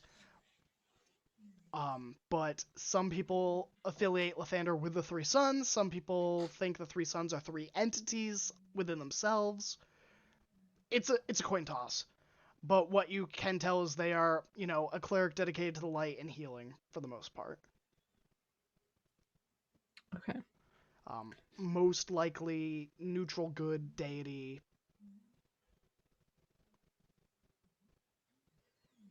I will keep my opinions about their religion to myself. Good to know. Well, I judge them for it. Hey, silent judging, that's the religious way. Sure is. But is there anything else the group of you would like to do before the night, or if you'd like, we can take a break now. You can discuss it, and we will be back in 5 minutes. The second part, that one. That sounds Awesome. good. So we're going to take a break, everybody. We'll be back in 5 minutes. Get some food, get some snacks, get some water, and we'll be right back. So don't go anywhere, or else I will probably cry. He's gonna cry anyway. He's lying. Oh. Yes.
everybody, we're back! It's so nice to see you again! Without further ado, where last we left off, our party had just defeated the Null incursion that had attacked the caravan, and were going around doing the best they can to figure out what happened, one, and to save who they could. And, you know, maybe collect some treasure. Among the treasure that I have not discussed, you would find 4 spears. You would find 3 longbows, with about 90 arrows in total. Poor quality. And that is about all you find outside of what Verban had already looted.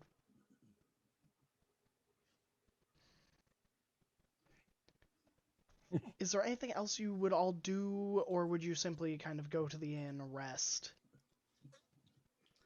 Grok is going to work through the night, collecting any of the caravan dead, and perform his own funeral rites. Okay. Uh, There are about 12 go ahead. individuals. Okay. I will aid him in collecting them and whatever small And I don't- tasks he needs done. I don't remember if Sinra's ever. We haven't discussed this part. If she has seen this ritual before that he's done, but what he essentially would do is line pretty much line him up in a circle around him, and he will ritual cast silence around the entire body, and he will sit in the center and kind of like a close his eyes.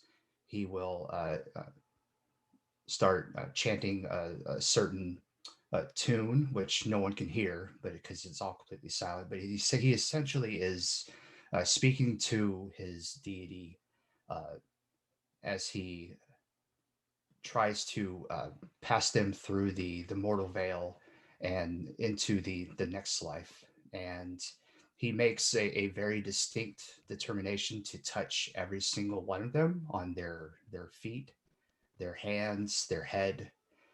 He will walk around, and this takes a very long time. It takes a bit about an hour, uh, and he will just keep doing it and until he's satisfied. And he probably won't sleep tonight at all. And then after the ritual is done, however long that takes, and he will proceed to bury the ones that he's allowed to bury. Sure. She will be content to stay the night with him then.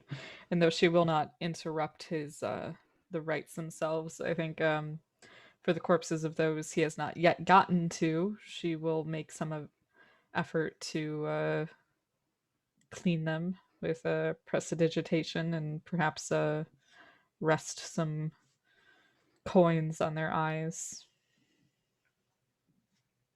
Yeah, I think between the two of you, you're able to get to all the corpses and all the individuals. And by morning's first light, you have probably just about finished burying the last few. And morning rises. Everyone that would have gone to rest, you may mark off a long rest. Anyone who did not get any rest, you may mark a level of exhaustion. Unless you're Garak, in which case you're fine. So just me. Just That's fine. you. Verban slept by the Knoll pyre, and in the morning he's going to use some of the ashes, some of the cremation, to touch up his skull image on his muzzle. And he would have worked at least in the night. He would have rested, but he would have worked in the night to make the single tooth necklace for Brodus. Okay. So you've got probably a few more hours of work left to go. Okay. Then yeah, he's going to work on that through the morning then and try to have it ready by midday. Yeah, I think you could easily do that. With morning rising, most of the caravan is in a somber but diligent atmosphere that you would wake up to. Everyone is quietly packing, preparing to move, as if this very spot is desecrated. The memories of the loss from the previous night driving the rest of the caravan to move, reminding all of you that the Plane of Bones is not safe, and that danger is around you at every step. The caravan will most likely be able to move by mid-afternoon, and everyone is making plans to. 3 of the wagons are being left behind as the owners and individuals that manage them are now dead. Their horses are dead and are really more of dead weight now for the caravan. What about their stuff? Do they have any good stuff? Hey, Graham, what about their stuff? Their stuff has already been recovered by the surviving members of both their family or from the Born Brigade who would hold on to that. Fair enough.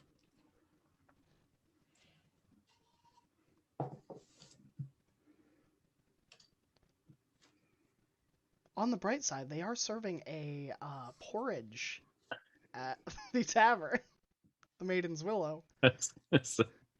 Ning probably would have slept in after getting wrecked the night before, but they would have came downstairs, and unlike every other morning since this caravan had launched where they just kind of awkwardly stood in the middle of the room, they actually come out of their room with the broken chair that Burban had made for them, and like moved, made, created, I don't know, and like moved one of the proper chairs like off to a different table and sat down, and then awkwardly sat there instead of standing in the middle of the room. Yep. Brodus woke up early to make sure to get down to the tavern. And from the day before, being morning of, he has been remembering that he actually killed something last night. And so he starts telling the story to anyone who would listen.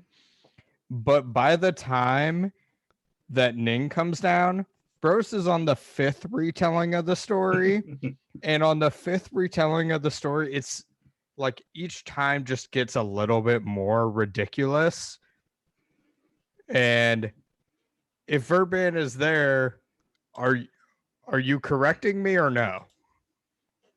No, he's absolutely correct. There were 20 gnolls. He stared them down into their eyes, and just was single slash across all of their throats. It was astonishing. Right, and they're all like 10 feet tall. 12 even. 12 feet tall. Were we at different fights? At disadvantage? As Ning screws it up for you. I mean, he was going to be at disadvantage anyways. Most of these people were there. 12? This was not even 12 hours ago. 12? Yep. The kids love it. The rest of the audience, whether it's a mixture of them finding it distasteful or a little more like too soon, or a mixture of, they've seen gnolls and some of them were a part of the fight. Definitely did not see any gnolls that were 12 feet tall. But for the most part, it goes over well. Great. That's all I want.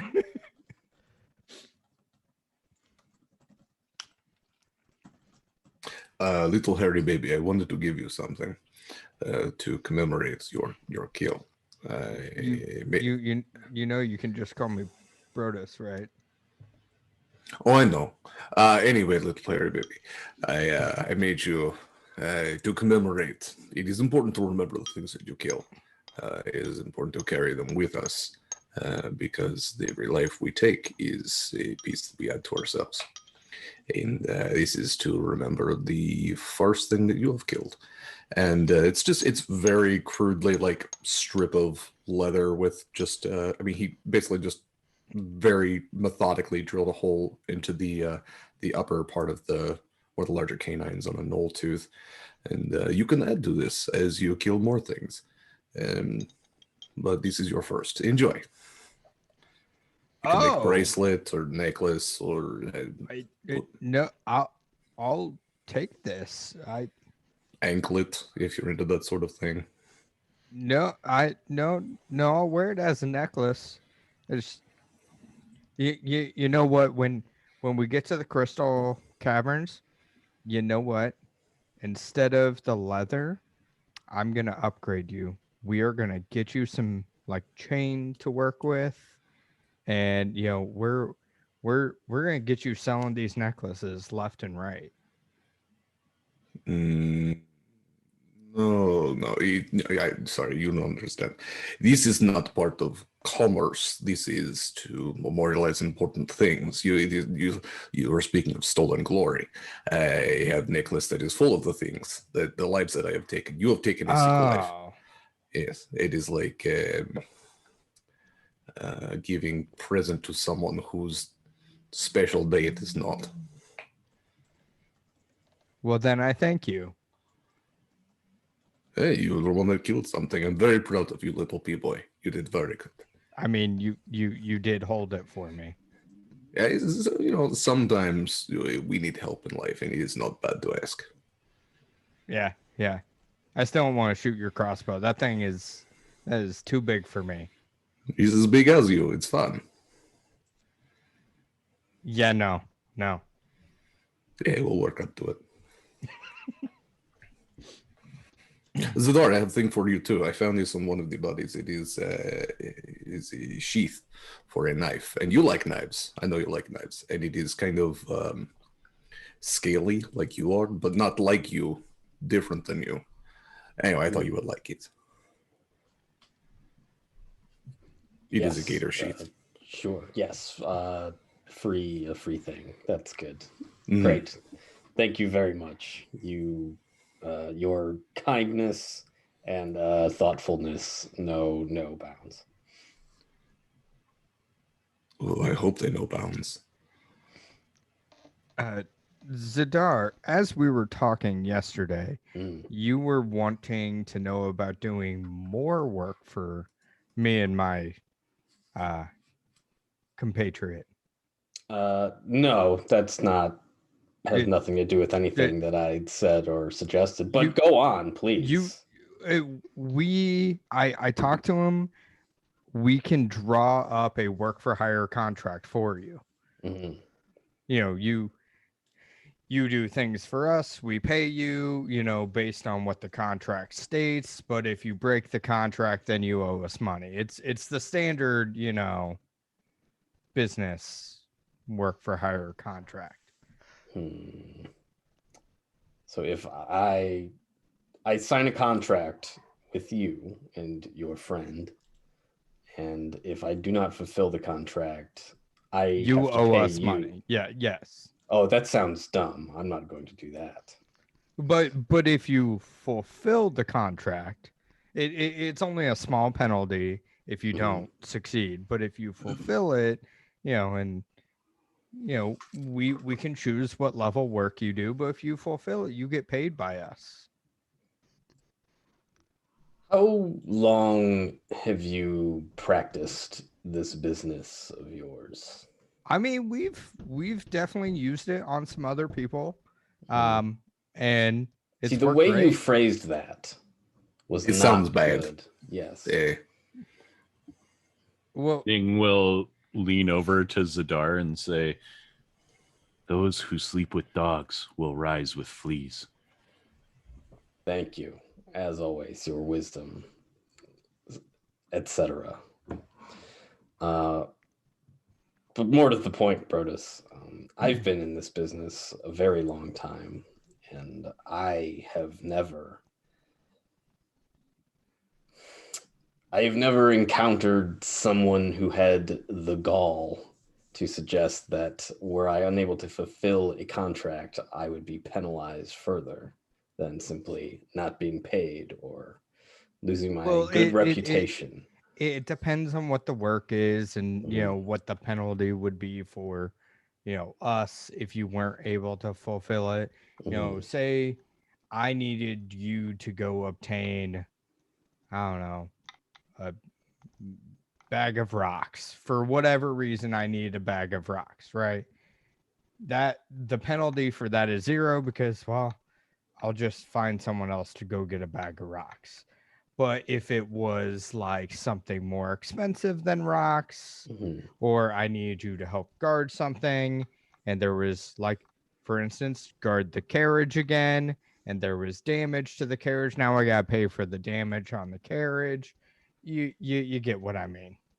I do. I understand completely, which is why I will not be taking you up on this Okay. very disingenuous Hey, sounding offer. you were interested before. Just wanted to, you know, talk to you again about it. Yes. I know how much you want some additional cash right now. Not as bad as you seem to think. Fair enough. Fair enough. Let's see how for the contract that we currently have resolves itself. Right. Of first. course. We have finished this one first. This would be a future contract. Yes. Of course. Well, yeah. The end. And Zadar will Okay. he'll say the end and then he'll take a big bite out of one of those onions that he stole and just walk away and start eating it like it's an apple or something. Ning would look at Verban and be like, is he paying people for bags of rocks? Because there's a lot of them outside I could go get. I think it was hypothetical. Either way, it was confusing and bad, and my head hurts. They talk very quickly, those two. They really do. Oh, I have a thing for you. I found this on another body. And you, again, had shit kicked out of you, so I thought you might like this. It is a ring. It is shiny, and you did a lot, and I thought it would just be nice for you to have a shiny thing. So here is a 20 copper piece ring.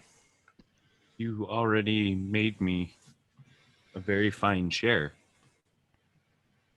Gifts for friends are not bad things. Zadar is right. You are very generous. Thank you. And Ning will take the ring, which is 100% not even going to fit on any of his clawed or their clawed appendages, and will.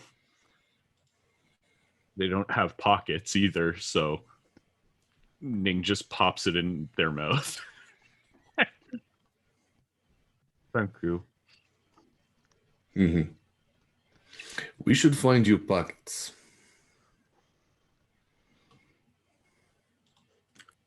I've never been able to find pants that fit me. That shall be our new quest. Clothing of much kind. The quest for turtle pants. I think my body is my clothing. I mean, Verban, you are very good at making furs. You could think about making pants. Or you could make shirts and call them turtlenecks. Nope. Turtle trousers. Turtle trousers. I have a bag in my room. I'll go put the good idea. I will take on this incredible task of making turtle pants. Cowabunga. Radical.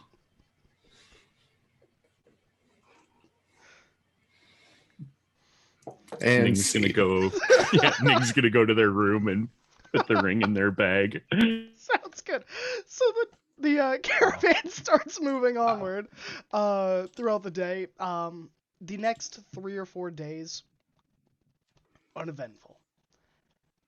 In the last 2 days of travel, before you can, because it's plains and it's all flat, you can actually see the crystal mountains. The caverns that reside below are within sight.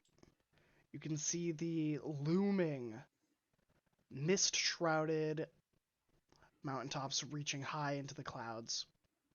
It's a series of 3 mountains, one large with 2 smaller ones kind of dwarfed in comparison. Also visible is a tower made of stone. It looks to be inhabited and guarded. From where you, as you guys are even marching, you're probably about a day away, but you are able to make out the small dots of individuals kind of outside of the tower. Can I use my Eyes of the Eagle to try to get a better view of who these individuals are? Sure. Okay.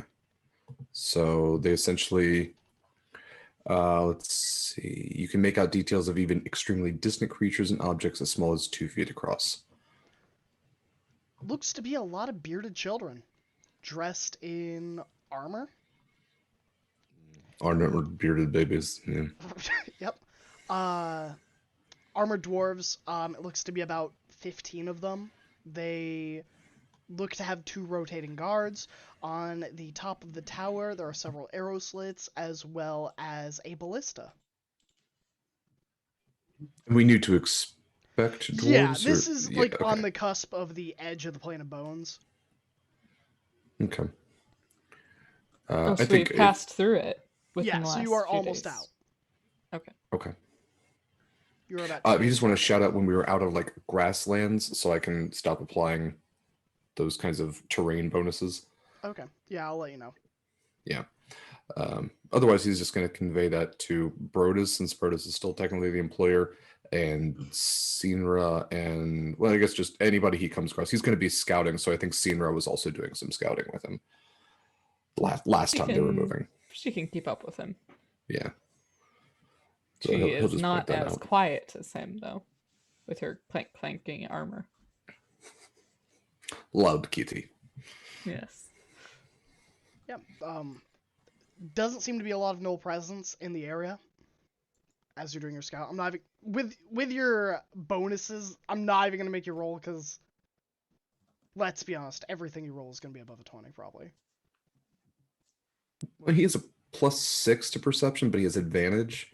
So Okay. that might be lower. Yeah. Maybe. Yeah, roll a perception check then. All right. For So some an reason, I average thought of it was plus like doubled. 11. 2 ones. Yeah. It was actually a 5 and a 4, so it's an 11 overall. Okay. Yeah, doesn't look to be a lot of null activity in the area. You could surmise that the dwarves have kind of beaten back, at least from the outskirts, most of the gnolls. And that ballista probably has a fair amount of range. Okay. Especially over a flat area. In that case, he is a gnoll moving through the grasses. He's probably going to Sinrai. They have big what is the word? Ballista. I do not want to get hit What with is that. this ballista?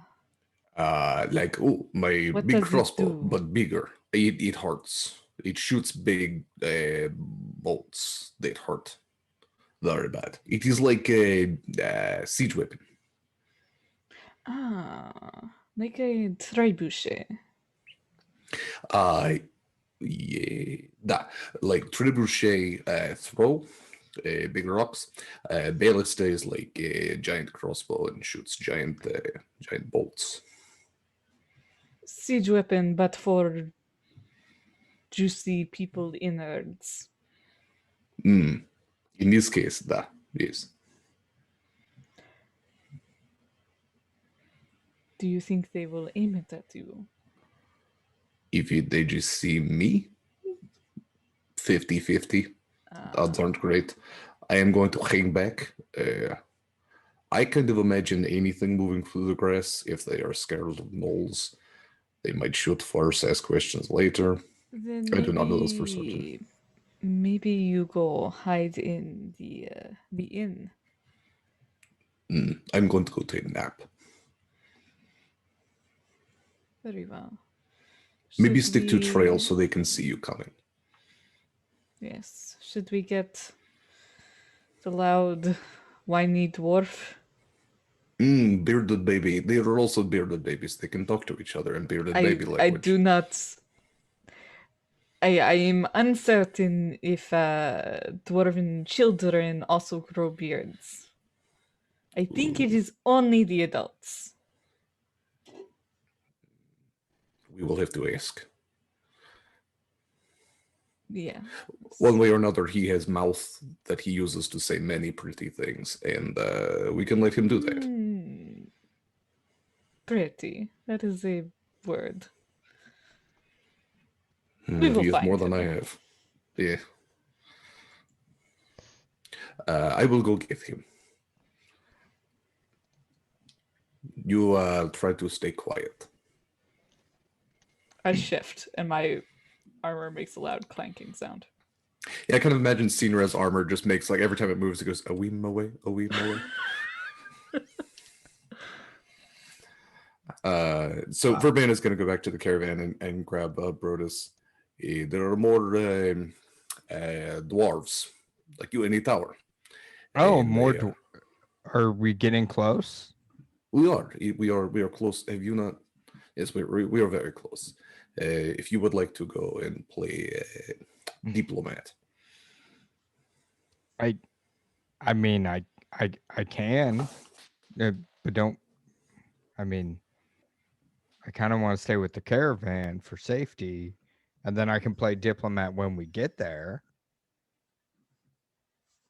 you scared, Brodus? I'm always scared. That is best time to be brave is when you are scared. Sinra's up there. She will take care of you. I think it's about this moment that Lanthario kind of sachets his way downstairs. Dressed in like a fine doublet. Well rested. Freshly shaved. Hey, Lanthario. So apparently we're getting close. Yes, my friend. Yes, it does seem we are close. I heard the tales. You slew 20 gnolls? I know. 20 gnolls. I did 12 not know feet tall. you had it in you. And he I will didn't think pat so you on the either. shoulder. But my good friend Verban over here, Ah, yes, You know, the fur he- seller. yes, he pushed me into getting the strength to kill the gnoll. It is 100% correct. Well, you must be a very talented teacher. I can I- only imagine that you have learned far more about, well, the far more gruesomer things in life than we do. True. Far more gruesomer, but it has established Verban is a very valuable asset to us.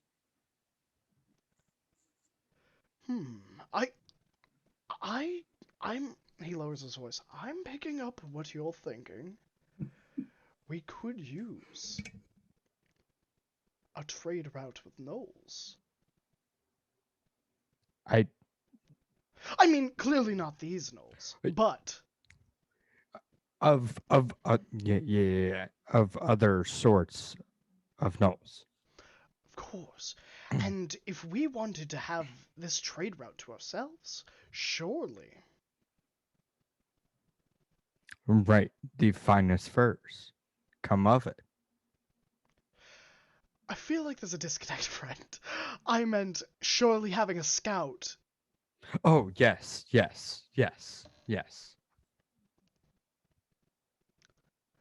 But, we should be about 2 days away. He raises his voice again. What are you two whispering about? Business, my friend. Yeah, business, trade. Uh-huh. it's an exciting life. It's something that you don't need to worry about right now.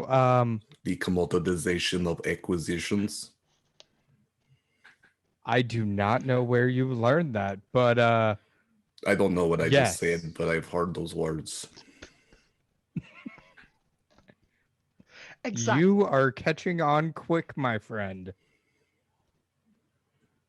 Supply and demand.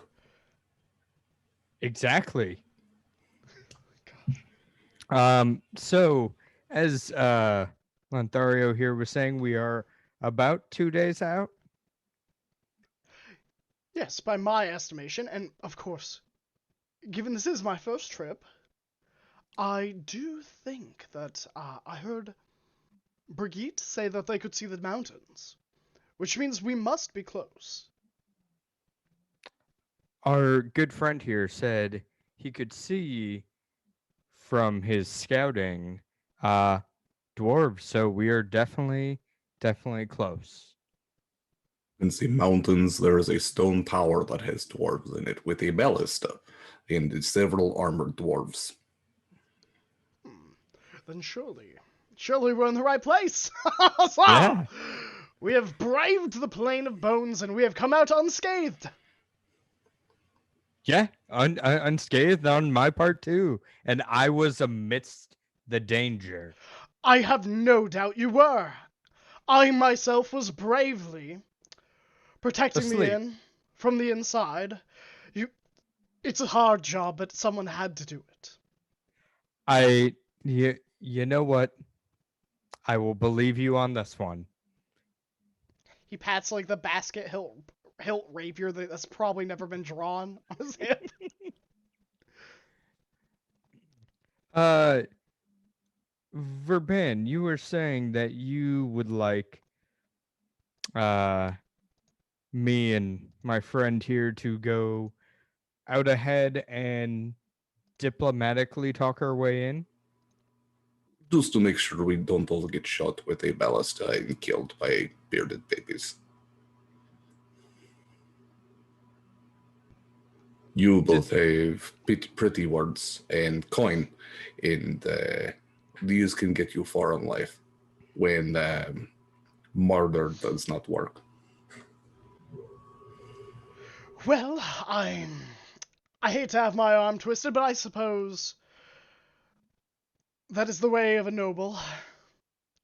To speak. Would you like to take our wagon and ride out ahead? Well, I would love to, but my thoughts are, we don't own this caravan. We're just traveling along with it. Ah, that's very true. We should let the caravan leaders take care of this one. Or we, hook up some fresh horses and ride ahead of the caravan to get the best deals. But then who would be you know, taking care of our wagon? Well, we take the wagon with us. Right. Yeah. That's what I was saying is we take the Ah, wagon. Yes. how true, how true. So we take the wagon with us, and then we secure the deals before the other caravans can get their greasy little fingers all over them. Yes. They should we wash their will- hands. Exactly, they should. Agreed. Well then I say we shall set off. I do think our other fellow friend Sinra is up there scouting ahead, and she may have more details for us as far as the nearest entrance. Wonderful. I'll go get the horses ready if you want to get the rest of the mercenaries, just in case. I will speak to them and see who'd like to join us. Wonderful. I will await you at the wagon. And he offers you a wave and he sets off. Zadar, Yeah, he's around somewhere. He Doesn't say anything. Probably on the roof somewhere. All right. Verban, do you want to go with us? Yes. Yes. All I right. have FOMO. Okay. Do you know where Zadar and L are? Ning. Ning are? Ning is probably in the room. Zadar is likely on some sort of roof. I believe it is his sunning time. And do I see Garok in the room? Garak is keeping a lookout for Sinra toward the more front of the caravan. He is sitting on top, also sunbathing. Easily Well, spotted, though. Brodus is then going to just call out into the air, Ning, Garok, Zadar, me and my compatriot are heading out ahead of the caravan to reach the Crystal Cavern sooner. If you would like to join, please come now. So Ning would actually probably be with Donnie here because they worked for Donnie here. They didn't actually take you up on your guarding thing because they felt weird being double employed. They're probably at Elves Dawning. Yeah. If someone shows up, they do. If they don't, I'm taking Verban and we're going. Yeah, I think L during the morning, you have probably been working nonstop, like making poultices for the injured. Which, now that I look at it, I have a herbalism kit and I'm actually trained in medicine, so just slacking off the other night while Sinra and Zadar were trying to heal people. I mean, you might have had a concussion, like, to be fair. True. Yeah, Zed'll show up eventually. Also, I was gonna say I wanted to hunt down Zadar wherever he is. Yeah, I guess like him and Garok, it sounded like we're just chilling somewhere on a roof. He was pick up Zadar. So I want to then lead them back to our wagon, and all right, pile in. Let's get it going. That way we can go as fast as possible. Mm-hmm. So, is there anything that I would have noticed from being ahead while they're all gathering themselves and such? Roll me a perception check with advantage, because it's flat terrain. Okay. That will be an 18 minus 1. So a 17. 17. Well, there's, the 8th nat one of the night. So, we're off to a good start. Yeah, what you notice is the dwarves are cranking up the ballista. And look. Oh. It does not, well, it does look aimed towards your caravan. Not directly. By your best estimation, they are aiming over your caravan. As if prepping for something to potentially try to overtake you all. And adjusting for what is behind you. Okay. As you kind of make this realization, you kind of instinctively take a look to measure the distance. There are several creatures coming towards the caravan. They are still a fair distance off, outside of ballista range, but they look like the creature from last night. Behind the caravan. Yeah, they are significantly behind the caravan. They are not within range that sentries probably would have even picked up on them yet. Okay. Then I will kind of double back from my position ahead of the caravan, and as I pass the wagon atop which Garruk is sunbathing, I will kind of hiss up at him. Eyes to the south. Or east. I don't know. What direction Yeah, are we'll we say going? south. Sure. Sure. Okay, sorry. Pick a direction. There's something afoot. And then I will shift away kind of around one of the other wagons and start heading towards the back of the caravan.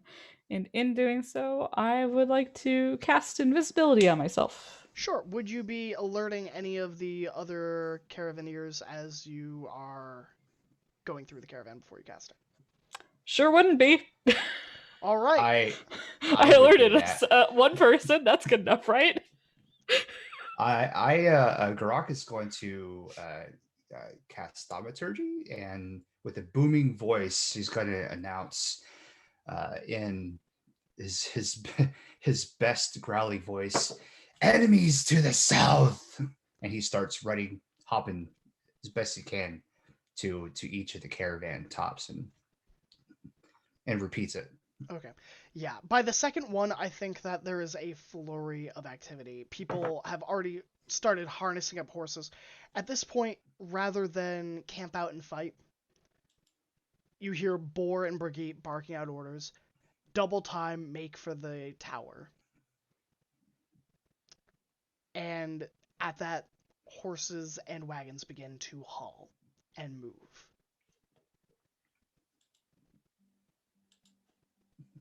Brodus, you would hear the alert. You would see a lot of activity with everybody. You still have the opportunity, you and Lanthario, if you want to get ahead of the caravan. Oh yeah. You would potentially put yourself at risk if these things overtake the caravan, or if there are some of them waiting to ambush you. But you will make it to the tower first. We're going to get there first. All right. Garak will not be with you now since he's going to be protecting Sinra, even though That's she's fair. invisible. So I have Zadar and Verban. Yes. And I will say that Ning is probably in one of the first two wagons with the main caravan. Yeah, if Ning would have heard Garak, they would have excused themselves from donning here and not like gone to join anybody, but would have gone outside of the little shop caravan type or wagon type thing and like flip themselves up onto the roof and just be riding the top of it, watching southward and being ready just in case. At this point, you would definitely see the hulking ape creatures that are kind of like, with their large, overgrown, reddish limbs, like, dragging themselves through the dirt, leaping through the air. They leap like 30 feet up and slam down. And it's, you know the Hulk movies where it's like, whoa, it's kind of like that. And they are gaining. But, you still have a fair distance away. They are probably, best estimate, over 600 feet away. If not more. How many of them are there? There are over a dozen. Oh. She starts mentally reassessing her willingness. Regret all my life choices. Yeah, I mean, you have a She's like, yeah, I'll be at the front. And then she's like, maybe. Yeah, there are, best guessed, somewhere between 12 to 15. Well, she will remain invisible, but at the back. They're how close to the caravan? Over 500 to 600 feet away. Okay. From like the rear of the caravan. Garak will start calling out, using thaumaturgy to Sinra to come back. At least be with the group. Whether she does or not, I don't know. I think after a couple calls of that, you hear like her hiss up at you. I'm already here. Good. Let them come. I don't know about that.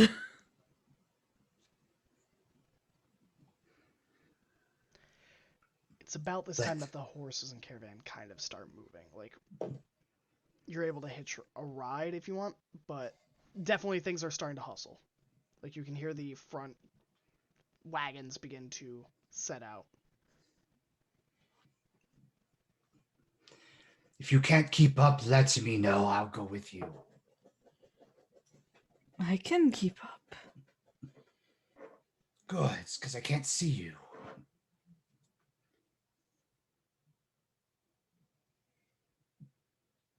You hear nothing at that. Well, except some clinking of armor. As long as you can hear that, that's fine. But it's probably still hard to hear with the caravan bustling. Brodus, as you were setting off first, are you proficient in land vehicles? No. Well, that's question one. All right, so we're going off. I guess Lanthario might take first because he is proficient. Mm-hmm. Would probably steer, I guess. Not that my rolls are anything to be admired. That's an 11 total. Better than most of my nat ones, so Mm-hmm. I'll take it. So he begins to like mush the horses. Mush, that's for huskies. But beginning to set out. The horses begin to hurry out. You know, the wagon Idiot. and all of what you have tied up is kind of bustling and jangling as you're hitting like potholes and, you know, prairie dog holes and just keep going regardless of the danger. You are 20 yards, 30 yards, 40 yards ahead of the caravan itself. I need you all to make me a perception check. Got it. Oh. Well, I don't see anything. Not one. Man, this is exciting. Is that big- just the people at the front or us Yeah, too? just the people in that wagon. Big 16. 16? It's something ridiculous. I think it's like 30 or something. Verban, you actually, okay, with that high of a result, you know what's happening far before it's going to even start happening. You're a gnoll. You've been part of gnoll swarms and hunting packs. You hunt gnolls. Why would they only chase you from the back? Trying to lure us into a trap. Or trying to hit you Or- from both sides to cut you off. Yeah, pincer move. Yup. And given that They're hurting group, us. given that your group has moved ahead of the main group, you can feel pretty safe that it's probably not going to catch you. Typically doesn't catch the first person in the pack. It's going to catch probably the last bit. So your wagon is fine. But with your eagle eyes, or do you still have that in effect? I do. Yeah, Yeah. he's always has them. It's like a little, Okay. he'll just flip them down. Yeah. You would also notice now that you're kind of getting closer and you're at a bit of an elevated view from the wagon top, the dwarves seem to have this intertwined net of spears that seem tied together like a ring around their tower that could be pulled up and down by a device. There is a clear, safe pass that is wide enough for a wagon, or even two wagons, and kind of, you see like a divot that's been dug in a little bit right before the spikes, almost as if this fighting larger enemies or even gnolls is something these dwarves have prepared for extraneously. So that's what you would get with a 30 plus perception. And So pretty much, if we can get to the tower, we have a much better chance, sort of Yeah. thing. like if you get to the Okay. tower, you can safely say these creatures aren't going to get to you.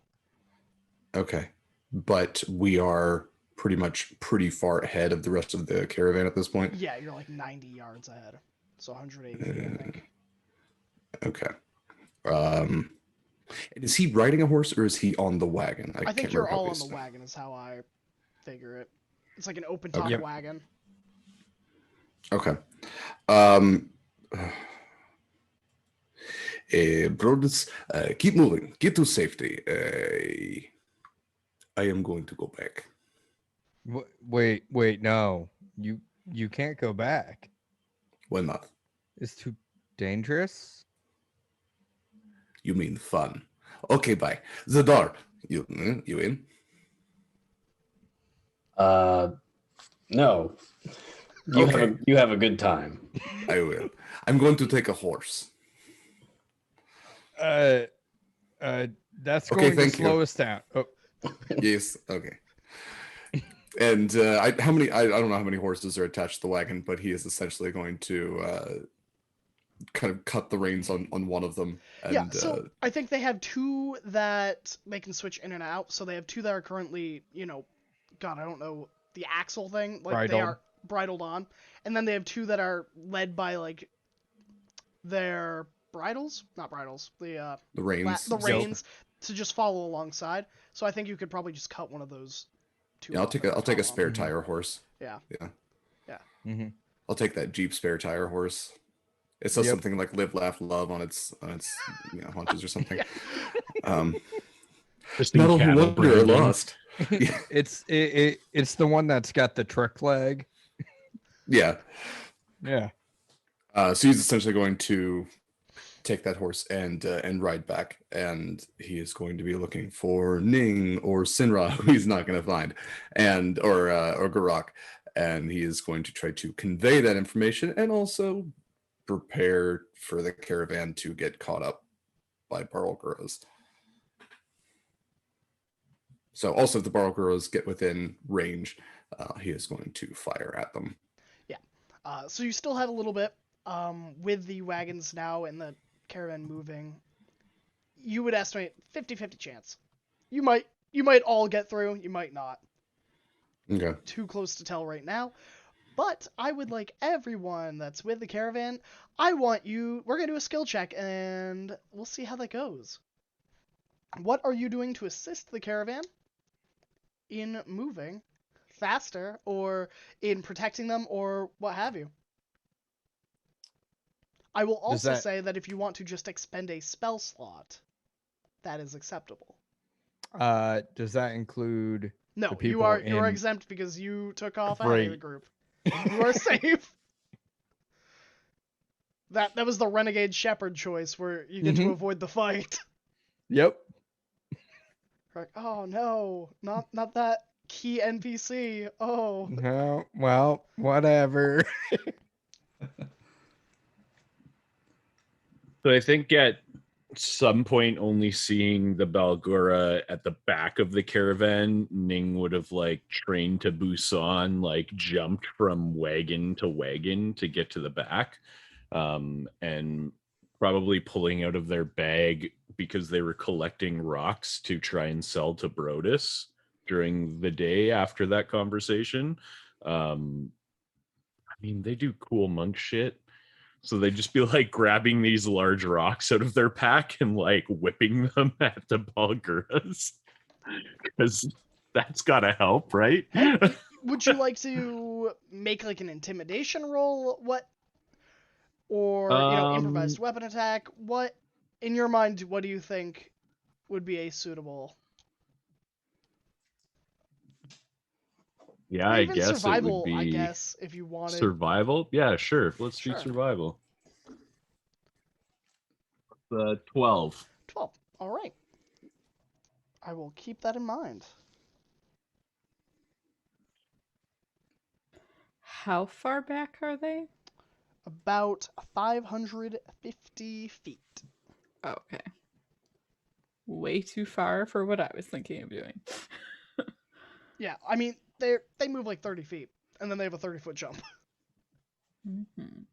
The horse that I'm on is, I'm assuming, a riding horse stats? Yeah. Not war horse? Okay.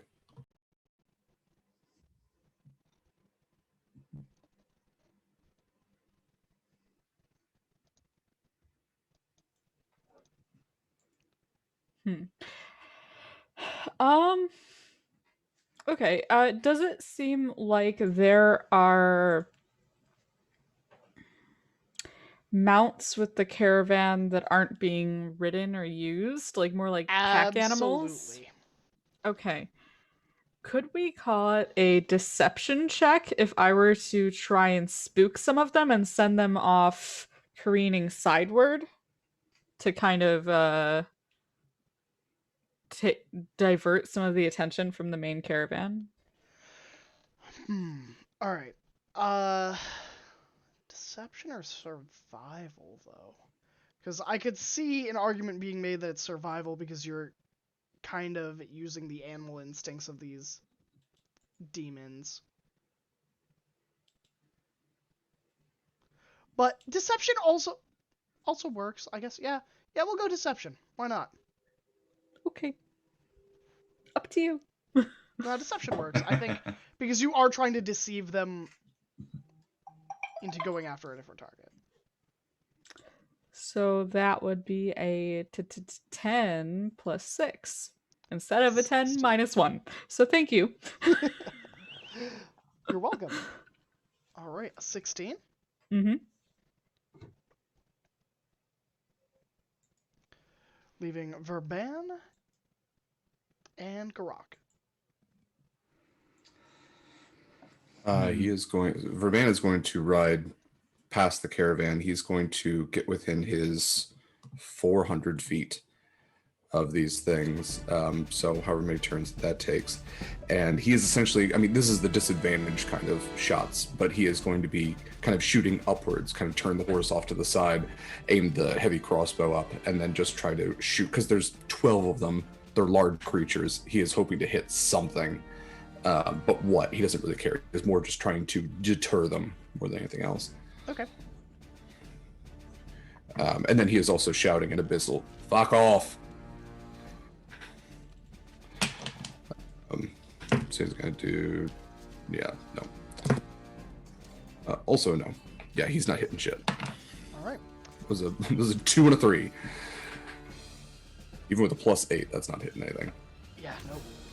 But he's essentially going to be like riding up and firing, and then taking the horse and riding back, trying to like kind of keep them out of range. But he's also taunting a little bit. Okay.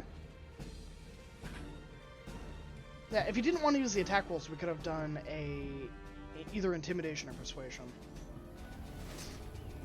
He's not intimidating. I think what he is shooting for, no pun intended, is to draw their attention. Yeah.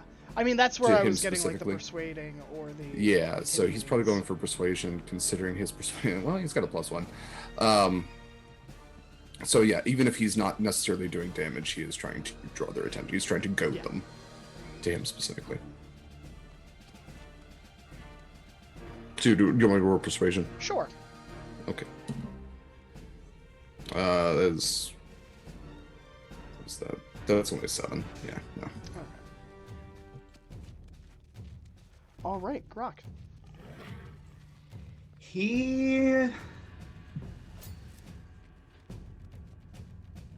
None of them are getting within range anytime soon, and I think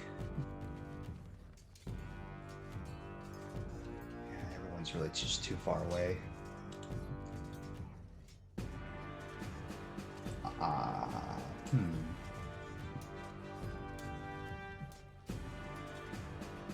He wants to give.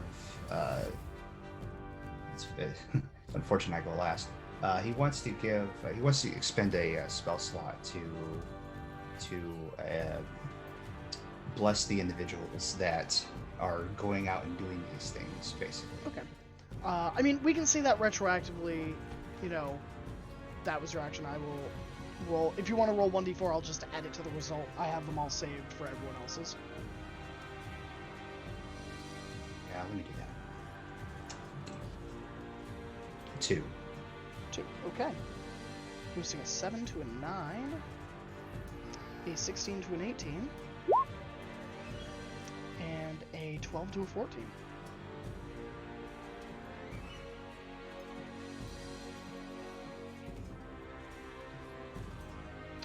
Alright, let me do some quick math real quick.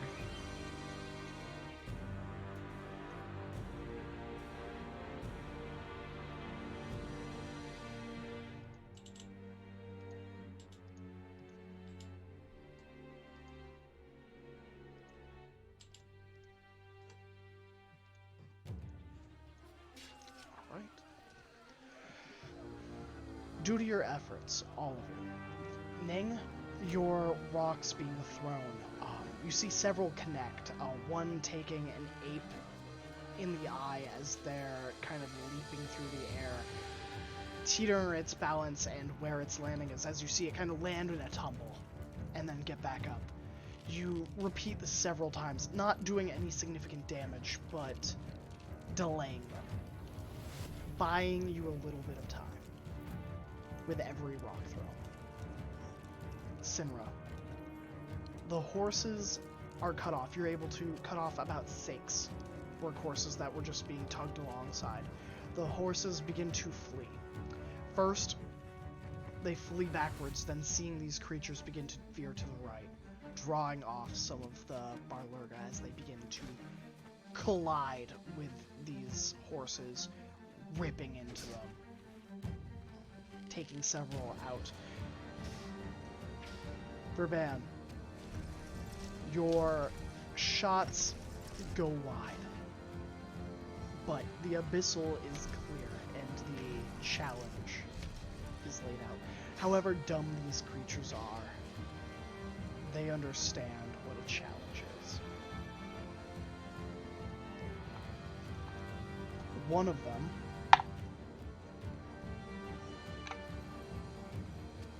grabs one of Ning's rocks that is hugged at them, catching it in midair, and hucks it with a unearthly strength back at you. You take 2 damage.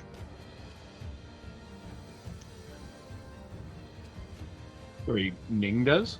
No, Verban. Oh, okay. You're fine. That is just the result of I was a like, failed heck no, skill I'm gonna check. catch it and throw it back. I got deflect missiles, yo. Garak, you feel the divine presence of your god within this spell as it begins to imbue not just your 3 allies, but other people.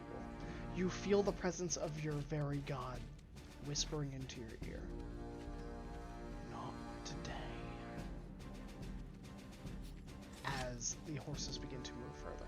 The distance between these creatures is closing in fast. Brodus, you feel the wagon wheels hit the wood of a makeshift bridge over this small dug divot. You see the javelins lined up with winches ready to be pulled. You see the dwarves atop the tower with crossbows levied, not at you, but for what's behind you. You see armored dwarves with pikes and halberds beginning to form lines coming out of the tower itself. You hear the of the ballista as it lets loose. The audible twang as this missile begins to hum through the air, the feathers on the fletching, causing a as it hurls through the air, catching one of the Barlurga far behind, piercing it and taking it out. The dwarves are hollering at you, urging you closer to the tower, calling for you to get into safety. You look behind you, the caravan is catching up. It looks as if some distance has been made and that everything is going to be alright.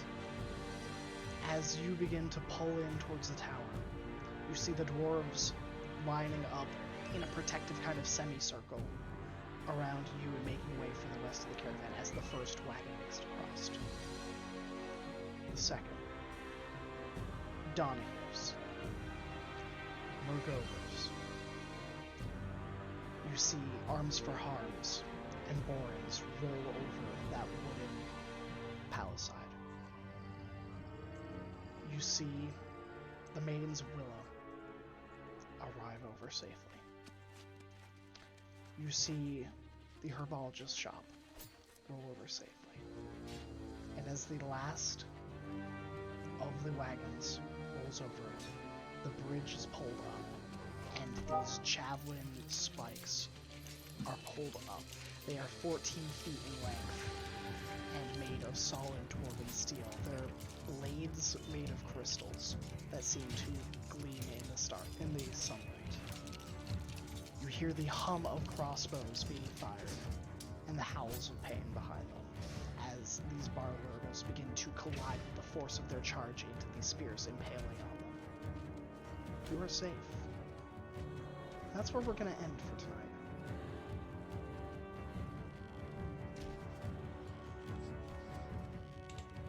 All right. Everything Ning worked was out. ready to die with Verban. I was gonna lead him off and then use Pass Without Trace to sneak on my horse away. Yeah. Ning was ready to die alone, thinking they were going to die with Verban. All right, let me pause. You've got these. Best of luck. Actually, who am I kidding? Ning can outrun those things no problem. So Very true. Yeah. Ning could just walk away. But, it has been a delight having you all here. Who would like to do... We'll do call-offs the same way we did our greetings. Tell us who you are, what you like to do, and where people can find you. What cool projects you have going on. Start with me. Okay, I am Truk. You can find me at the same name in Twitter and as well as the other thing. What's it called? I don't remember, but I'm in a lot of different things under the same name. MySpace? MySpace. Oh my! I was of a different Nextopia? name. Let's go Let's go Napster too. Anyways, I'm a forever DM. This is probably my first time being a player in a long time, but not really many projects. So just behind the scenes playing with a bunch of other nerds. But it's great to be here. And off to L. Oh, hi, I'm L. You can find me on Twitter, Twitch, and everywhere else under L Street Gaming. I am a Archon, which is one of the moderators for the Community Cast Discord. An awesome place for everything tabletop RPG and life and friendship and community. Come check us out. I also am currently on hiatus, but coming back soon with a full new Twitch rebrand. And I'm going to be doing some cool stuff on there. I'm currently working on getting into some cooking streams and some tabletop RPG streams that I'm going to be doing. So stay tuned for all that nonsense. And if you want to see me do some DMing and such, the Community Cast Discord is having our 1-year anniversary celebration next month. And we're also going to be doing a big charity drive for 3 weeks to support Pride. So make sure you join up and come check us out. And hopefully we can see you guys there. And I'll go to Derek next. Hi, everybody. I'm Derek Sword. If you want to find me in my projects, the best place is Twitter, dsword16. I am also on Graham's channel every Friday, along with the very lovely Pharaoh, for Goldshine Investigation Agency, where I play a swampy bugbear druid named Griaz. Every Saturday, with the exception of this Saturday, we're taking a break off, but most Saturdays, I am on the Eviscerates channel for Horizons Call. It's an oceanic campaign set in the homebrew world of Damaras. And we are also on the Eviscerates channel for the entire month of May, raising money for St. Jude.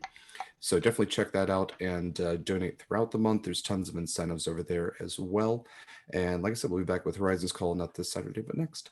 I am also the co-host of the podcast Monster Crush. So if you enjoy smooching monsters and think that Mothman would be great on a date, check that out wherever podcasts are found. We are just about, I believe, this weekend or next, going to release episode 50, which is a 2-hour, 15-minute long banger. So definitely check out where podcasts are found if you enjoy monsters as much as I do. And I think that is everything. Yeah, sure. Why not? Okay. I will pass it off to Fox. Hey, I'm Fox, or TTRPG Fox. You can find me on Twitter at TTRPG Fox. Lately, been working a lot behind the scenes on the board game that we are now working on the art for, which has been very exciting. Especially having those meetings where we, we talk about the art, we talk about what we want to see in it.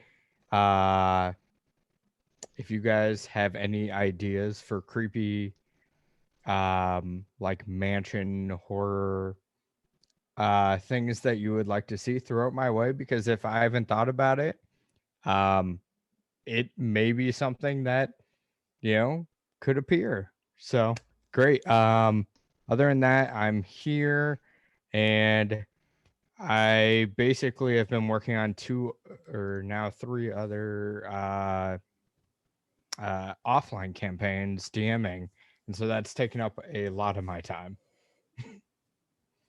So let's go to, I believe it's Sinra/Pharaoh.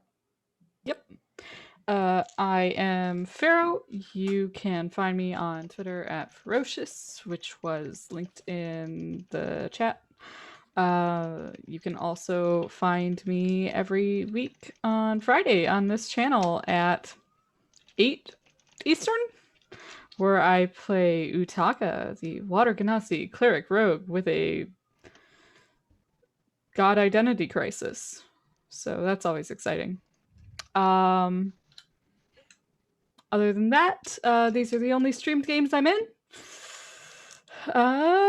So otherwise, sucks to suck, and I'll see you next week. I'm sorry. No, it doesn't. You're all great. Love you. Sorry. You'll see them this week, Pharaoh. You still see them Oh Friday. yeah. Well, I'm more about like Tuesday. I'll see you Tuesday next week. But if you No, show sucks up, to suck. She said what she said. There's no backpedaling here. It's no, out there, no, man. shading. It's like trying to delete a tweet. It don't work.